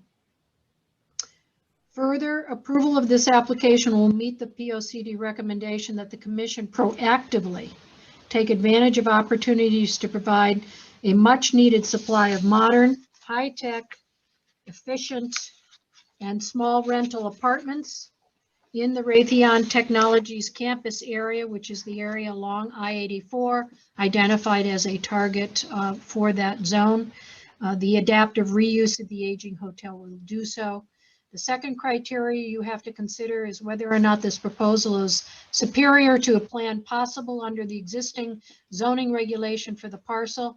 And certainly it has to be noted that the existing restricted business or business restricted zone does not allow multifamily housing, nor a mix of residential and commercial on the same parcel. The proposed adaptive reuse of this now underutilized and really quite tired hotel complex would not be possible under the existing zone. And since we feel that the proposal that we put in front of you is really, epitomizes all that the special innovative floating zone envisioned for Farmington in these two locations, we think we meet that criteria. The third thing for you to consider is whether or not the proposal is in harmony with the actual permitted development of adjacent properties. And we have a unique situation here, as the physical characteristics of the proposed development are already in place and have been an integral part of this neighborhood for over 40 years, this criterion is met. There is nothing about the design of either the building size, height, or use of exterior materials, or their positioning on the site, or the exterior site characteristics that will be significantly different, except in a very good way, from what currently exists. So for all those reasons, we do believe we meet your criteria that you have to consider in evaluating the merits of this proposal. And we would like to conclude now with some words from the applicant, Jason Schlesinger, which will, I know he will tell you why he is so excited about the potential for development here. Okay, thanks, Robin. As I've sat here and watched the presentation, I'm looking at all the old slides of the hotel and what it looks like today and what's looked like for the past 10 years. I can't help but think of all the history that if you ask anyone, and you probably all know this better than I do, you ask anyone who lives or works in the greater Farmington area that they've been to the hotel for some kind of social event, a business function, etc. And everyone has a story. Some of them are more colorful than others, but this is an important landmark. And this is a landmark that the people who reside and work in this area know well. That said, it's really amazing that when you have these large hotels, apartment buildings, malls, office complexes, that if you don't take care of them, if you don't feed them, if you don't provide them with oxygen, they don't live and they don't thrive. And unfortunately, that's what's happened to the former Marriott site. And any one of you who've had the opportunity to drive through, or just even looking at the images tonight, know that well. And we have this unique opportunity to repurpose the site, to repurpose the existing buildings, to make minor additions, to create housing for people who already work and live in Farmington, but can't find the type that they want today to stay in Farmington. We have the opportunity to repurpose the D-Wing, which is all of that meeting venue space, to a combination of world-class amenities for the apartment dwellers and a terrific commercial component, which is a active, thriving restaurant and meeting venue space. There's a bar that has an indoor-outdoor component. All of the features that the people who used to go to the Farmington Marriott and enjoyed it and then were not able to, they'll be able to have that again. So we'll have the best of both worlds, an apartment community that services the needs of the community, the needs of the business community, the needs of the corporate community that is on Farm Springs Road, on the east side of I-84, all throughout Farmington, and while having this commercial component. It's a true mixed-use project, and we are thrilled to be a part of it. We think it's an amazing opportunity. I'd like to tell you also that I've had the opportunity to speak extensively with my corporate neighbors, and I've walked them through the presentation. I've sent them all of the information. They of course received the Robin's letter and our official legal notice, but I've also been in close communication to make sure that they understood what we wanted to do. And I think the reception has been pretty good, and that people really like it, and they like the proposal. One of the corporate neighbors asked if we could make an arrangement to have apartments specifically set up for their executives who'd come into town and be able to, live while they're in this area at this community, at this apartment community, and then walk to work. I thought that was great. Of course, that's the kind of reception that we want. And in fact, really with, of course, no advertising, there has been some press. I've received 8 phone calls for people asking when we're going to start renting. I think the key point at least from our side is that we are really thrilled to have the opportunity. We think that it's very rare to have this type of project where you can repurpose an existing hotel to create amenities that an apartment community, again, world-class amenities. We would never have that ability to create the volume and the square footage of amenities that we're going to be able to produce if it weren't for the fact that we're repurposing this building. And I think that's what I wanted to share. I'd also like to thank the board and the staff for their attention tonight, and I'd also like to thank all the people who work with me on this project. And I want you to know I think you have all done an amazing job. So thank you for your time, and I appreciate your attention. Thank you. Going to the commissioners for questions or concerns. Patrick? No questions really, just a comment. I went there, I think it's been 20 years already. So it was a surprise to see the shape of the building, and kind of sad actually. So it looks good. I mean, it's exciting to see it fixed up. So that's it. It's only a comment. Thank you, Mike. I think this is a great reuse of the building. It's nice that there's no development outside of the current footprint. I do have a few questions though regarding the property. What is the breakdown of studios and number of studios, 1-bedroom and 2-bedroom apartments? Yeah, I can answer that again. This is Brian Cleveland. We have 46 studios, 143 1-bedroom, 1-bath, 7 2-bedroom, 1-bath, 26 2-bedroom, 2-bath, and 3 3-bedroom, 2-bath. Okay, thank you. Anything else, Mike? Yeah, I also think that it's nice to keep the public component of the conference rooms and the bar and the restaurant. What is the security to ensure that the two sides stay separate and people don't wander into the private side?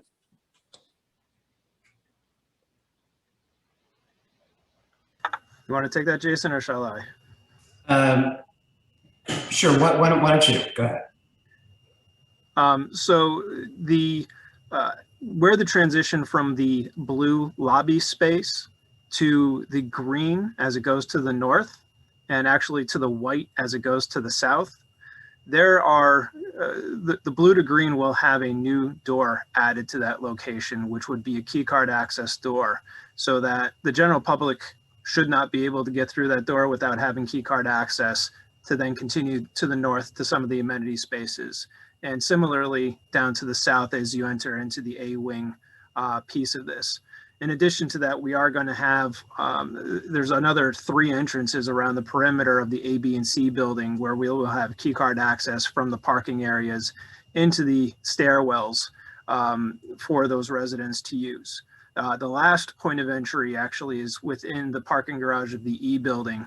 Again, similar key card access into the lobby space so that the general public shouldn't be able to get into it. There will be a communication system in the building where visitors coming to the property will be able to call the tenant, and the tenant will be able to unlock that door remotely in order to allow them into the different entrances into the apartment side. But again, there is a level of security that we're proposing between the private and public. Okay, thank you. No further questions. Matt? I have two questions. One regarding the parking you had brought up. I don't know if you can get to that slide quickly, but regarding 500 spaces roughly, I think it was it the next slide from there? That's the traffic generation. One after that, maybe. Yeah, that one.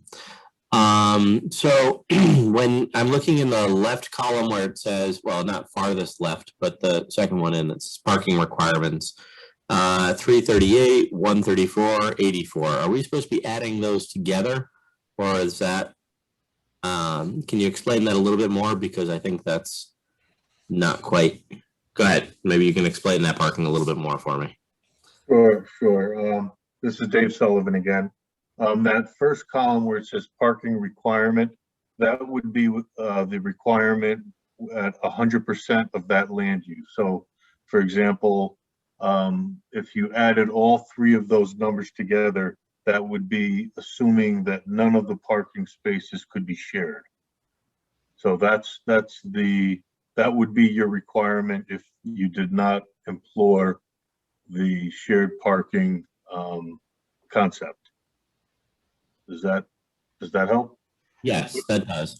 So I'm trying to look at a really tiny number on a screen here. 338, 134, 460, 472, 556. 556, is that the final number? Well, I can do the math. Well, I'll tell you if I get the same number.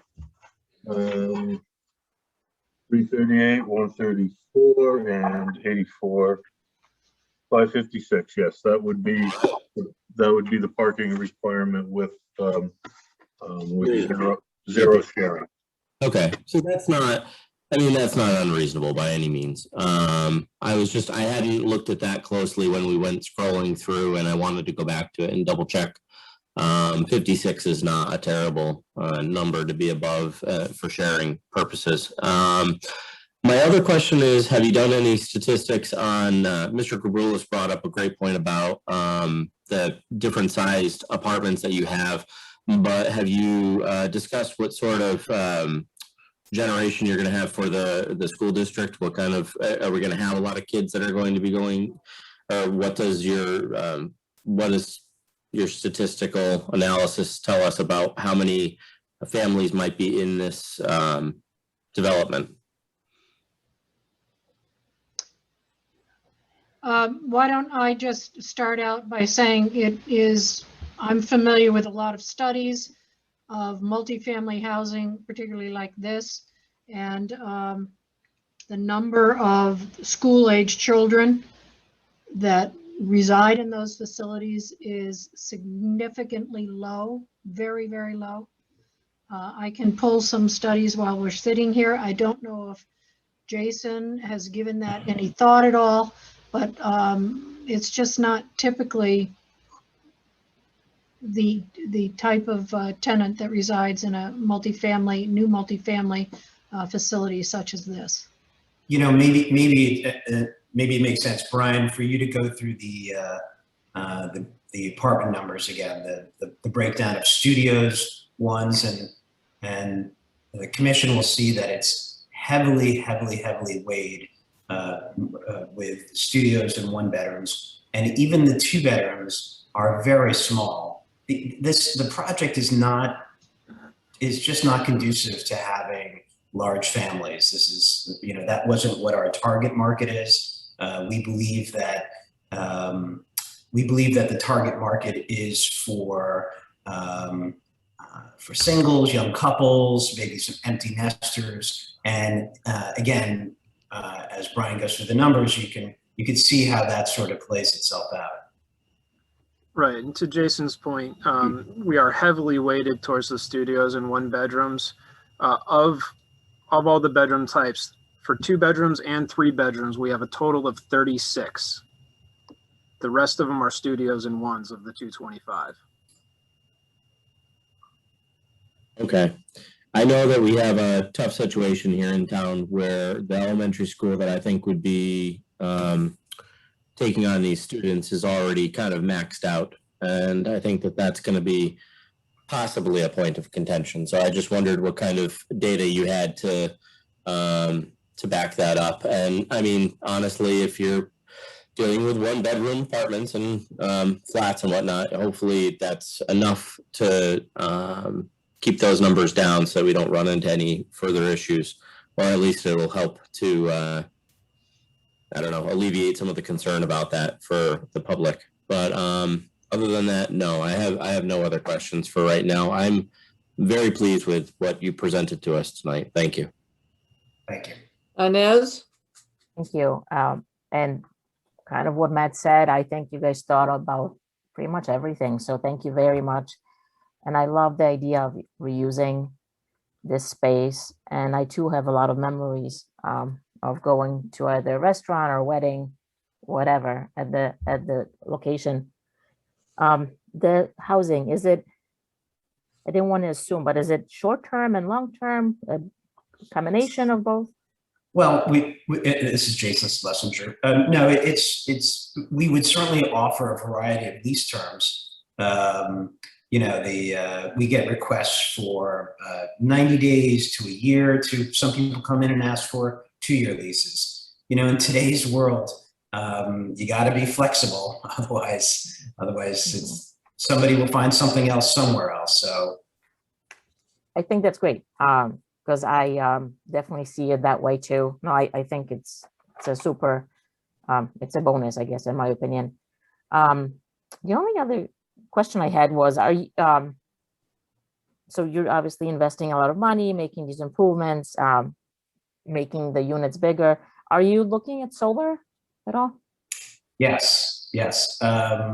We are examining the idea of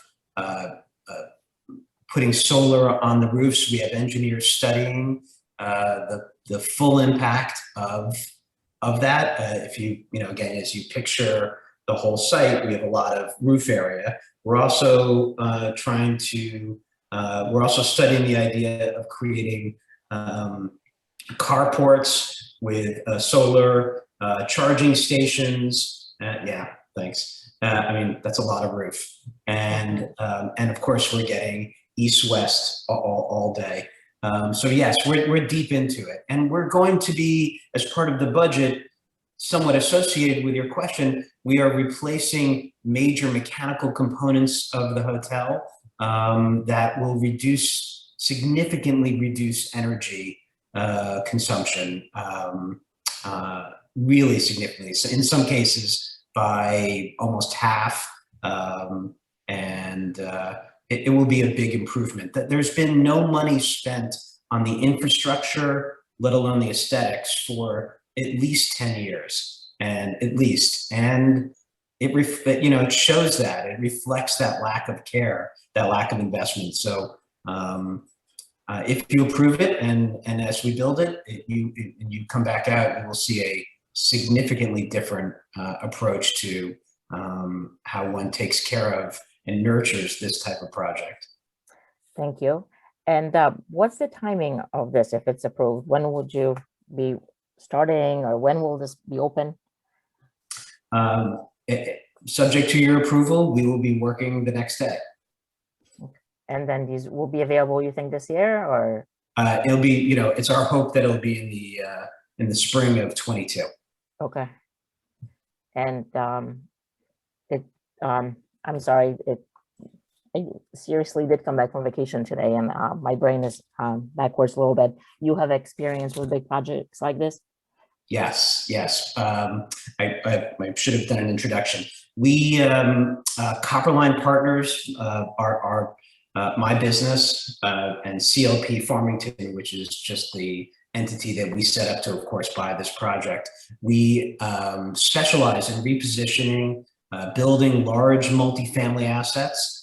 We have, so from Hartford We're doing projects as far south as the Florida Keys. We have a large presence in Stamford, Brantford, in Connecticut, and in the boroughs of the city, Nassau County. I've done a lot of work in Philadelphia.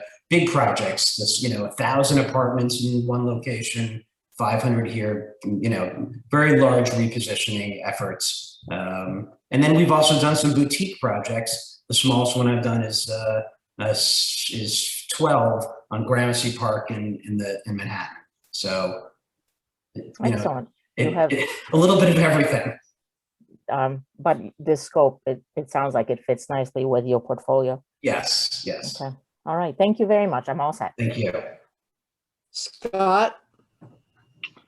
Yeah, thank you. I think this is fantastic. I don't really have questions, but I think it's fantastic for the town to reuse this facility and meet a need, and I really appreciate the presentation. Thanks. Thank you. Thank you. This is Barbara Brenneman speaking. I have a couple of questions I'd like to ask. I'm assuming that all the elevators that are in the existing hotel will remain and they're all handicap accessible? Yes, that's correct. There are a total of 5 elevators within the existing buildings, and they are all accessible. Okay. Are you planning any laundry facilities for the residents for these units? The laundry, there are going to be washer dryers in every apartment. So there's not a centralized one, but one in each of the 225. Just a need that I saw. Have you done any research on the Farmington occupancy rate on apartments? Yes. I've done extensive competitive shopping. We do what we call comp shops every month for every project. And I have personally gone to really all of the competitors in and around on the west side and the east side of Hartford. And so we've done a lot of that, yeah.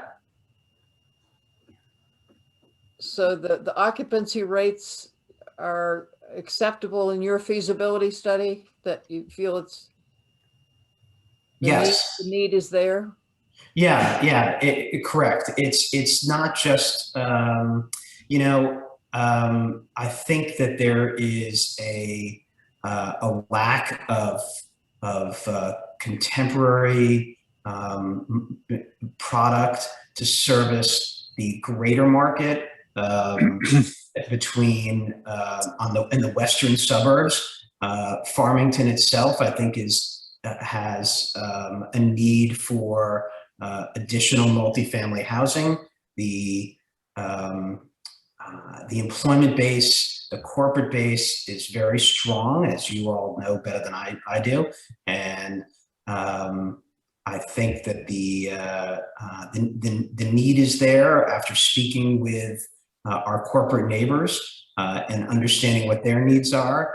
Spending a full day with Rose Ponte and learning more about the entire marketplace, I'm confident that the need is there. It's not to say there won't be challenges as we open, and who could ever predict there'd be a pandemic and things go haywire once in a while, but we feel very confident, and we're putting our money where our mouth is. We're going to invest millions and millions of dollars into this project.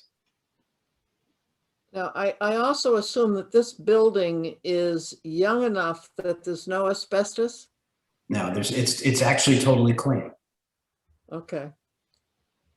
Just so many times in our town, we find some of the older buildings have asbestos, and it results in a huge challenge. That's why I asked the question. Right. No, we've had it tested and it's clean. Okay, good. And I want to go back just for a second on the angled doorways that go from the parking lot over to the parking building over to the main building. There used to be corner doors that the public could enter. You're saying now that those are all going to be key locked? They won't be open to the public? Right, around the A, B, and C building, it will be exclusively the tenant apartments. So the doors into the stairwells around the A, B, and C building will have key card access to keep the general public out and to provide security for the tenants in those buildings. So the only way the general public can go in is through the main entry. Is that what you're telling me? Correct. And everything else, because they were convenient. You could come down off the parking garage and go down the hallway and scoot down the hallways. But all that's going to be locked off to the public, and it'll just be the main entry at the front that the general public can go in. Correct. There's obviously a very nice landscaped sidewalk that leads to the right, to the large parking area, which we certainly envision being the primary parking area for the meeting rooms and the public facilities. Okay. I don't have any further questions. This is a public hearing, so if there's anyone who has signed in on Zoom that would like to speak either in favor or in opposition of this application, you're on Zoom, raise your hand, and we will recognize you so you can participate. Again, this is a public hearing. You may now raise your hand in the Zoom function and I will call upon you to speak.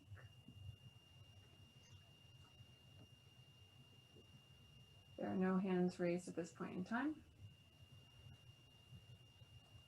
There are no other hands raised. Is there anything else, Robin, that you would like to add? No, I think we're very comfortable with everything we presented to you tonight, and we look forward to your approval. Jason's he's been telling us all along, he's ready to go. And I assume you're aware of any and all conditions that the staff or the department might have outstanding? So I have to defer to Catherine. I'm not sure we've seen it.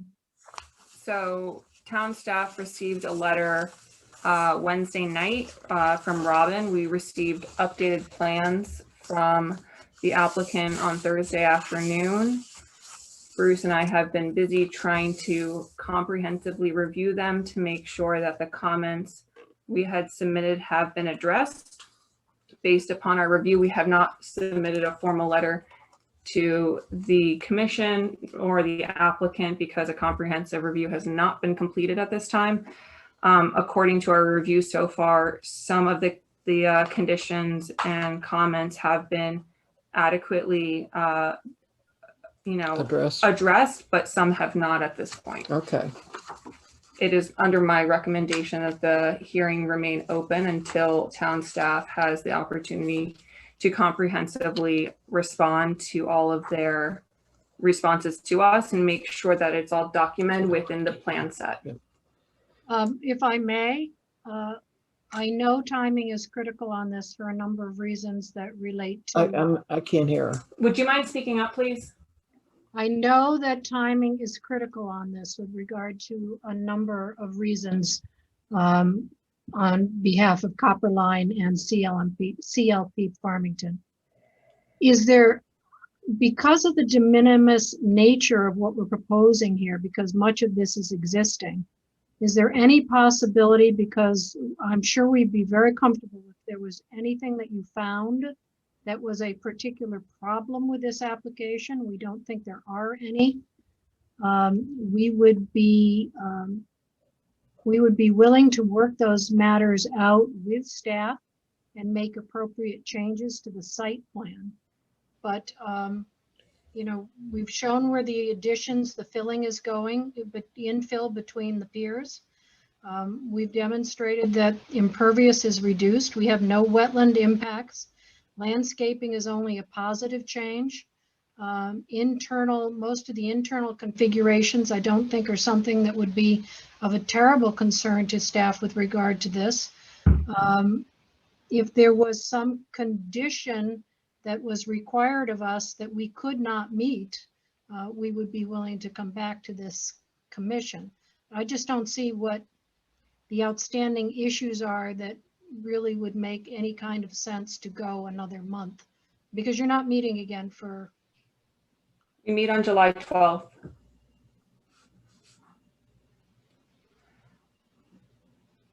Some of the outstanding comments and questions pertain to parking counts, parking numbers, gross square footage accounted into those equations and the metrics that are being used.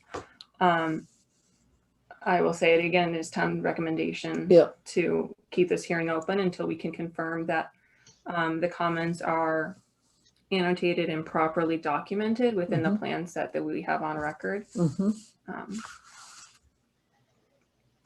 Okay, that's where we stand. So at this point, if there is no further conversation, I'm going to ask for a motion to continue this hearing to July 12th, is it? July 12th.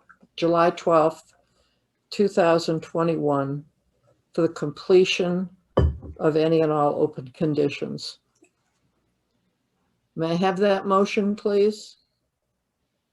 This is Ines St. James. I make the motion to continue the public hearing on the application from CLP Farmington LLC to change of zone from BR to special innovation, floating zone, and site plan approval to redevelop the existing hotel to mixed-use multifamily residential commercial development,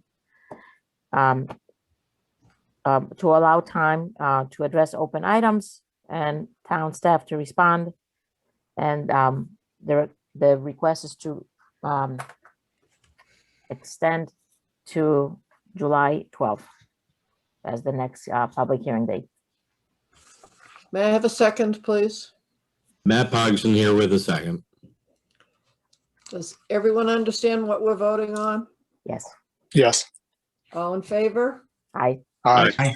All opposed? Any abstentions? That motion carries. Thank you very much. thank you for your consideration. Thank you. Planners report.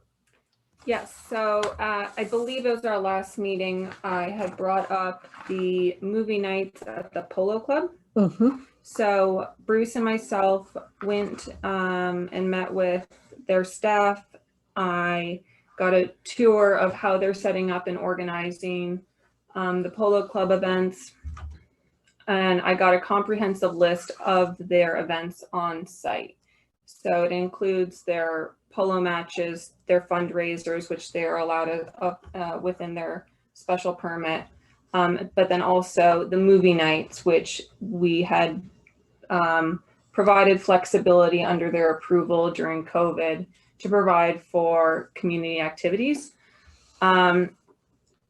They have made a great deal of efforts to minimize any noise and light with their site plan and the way they're angling their lights. They got a noise meter to make sure that when the cars are coming in and out, that they're monitoring the activity. They are trying really hard to work with the town and the neighbors to make sure that if there are any issues, they're resolved in a comprehensive way. I feel that providing flexibility for them to maintain, to continue the movie nights for the rest of the summer under administrative review would be appropriate given the means that they've done to mitigate any impacts against the community members and to provide a service to the community during a tough time. So if the commission doesn't have any questions or concerns about this, we could just temporarily allow for the movie nights to continue through the rest of the year.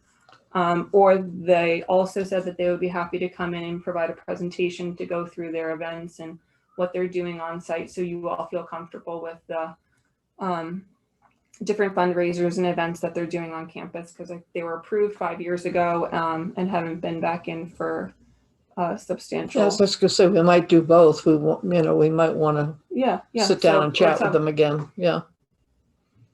But at the same time, they want a response from us on whether or not we feel comfortable with letting them continue. Right. And all the movie sound goes through the car audio speaker system. So there is an initial procession of vehicles accessing the site and then the procession of vehicles leaving the site. When they leave and enter, well, when they leave, a light goes on so that there is safe egress. Do you have a calendar of how late into the year they're going with those? Yeah, I have through their last fundraiser is on October 4th. No, I'm talking about the Excuse movie me. night. Movie night, yeah. Cinema Under the Stars, the last one is September 10th, scheduled. Okay, so it's tentatively. like by the time school starts, the movie nights will be over with. Yeah. Okay. Anybody have questions? Or how do you feel? You get some consensus on this, please? I have not heard anything negative about all the things that they're doing, which is great. You know how things happen on Facebook and whatnot. They do a lot for the community. I think it's fantastic. I have no problem with the continuation of it. Anybody else? No issues? How do you feel about asking them to come in maybe in the fall after they get through their summer season and have them calendarize what they plan from this, so that we know as a community and as a commission what their plans are for next year?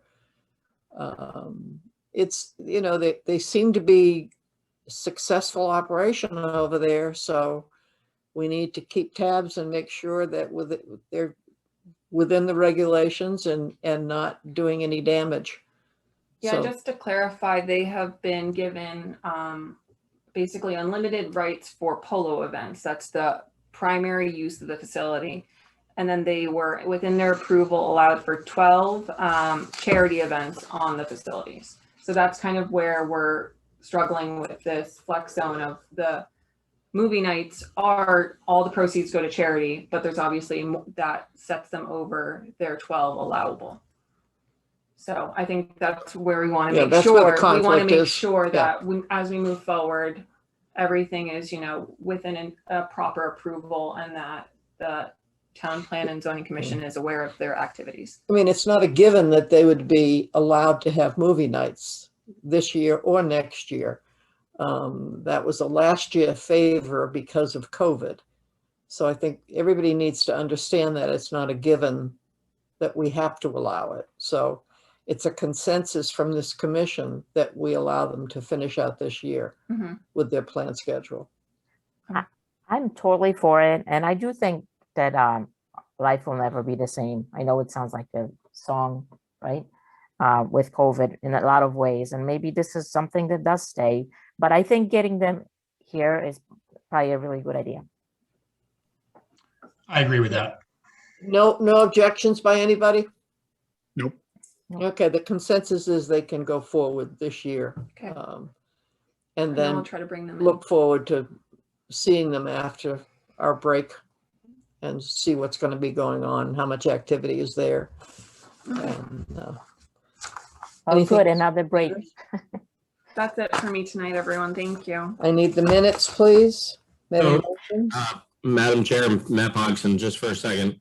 I had a CROG meeting recently, so just the other day, the Capital Regional whatnot, but they gave us quite a rundown of what the new statutes are going to look like, the new state statutes.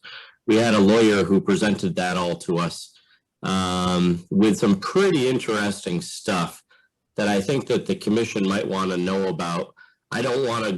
I'm not going to go into it myself, but it might be stuff that we want to discuss as a commission in the near future because it has a lot to do with us. It includes, just throwing it out there, like basically accessory apartments on any residential properties.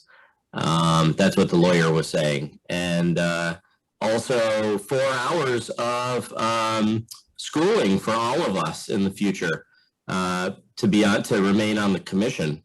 So there's a few things that were very interesting coming from this, basically from the legislation. And I know some of those things might fall away in the near future, but I do believe it might be something that everybody should hear about soon as the commission, as it actually gets solidified at the Capitol. Thank you for that, Matt. We appreciate it. Go on and get a motion for the minutes, please. This is Ines St. James. I make the motion to approve the minutes from June 7th meeting. A second? Patrick Carrier, I second. All in favor? Aye. Aye. Opposed? Abstention? Motion is carried. Minutes approved. You are adjourned. Thank you.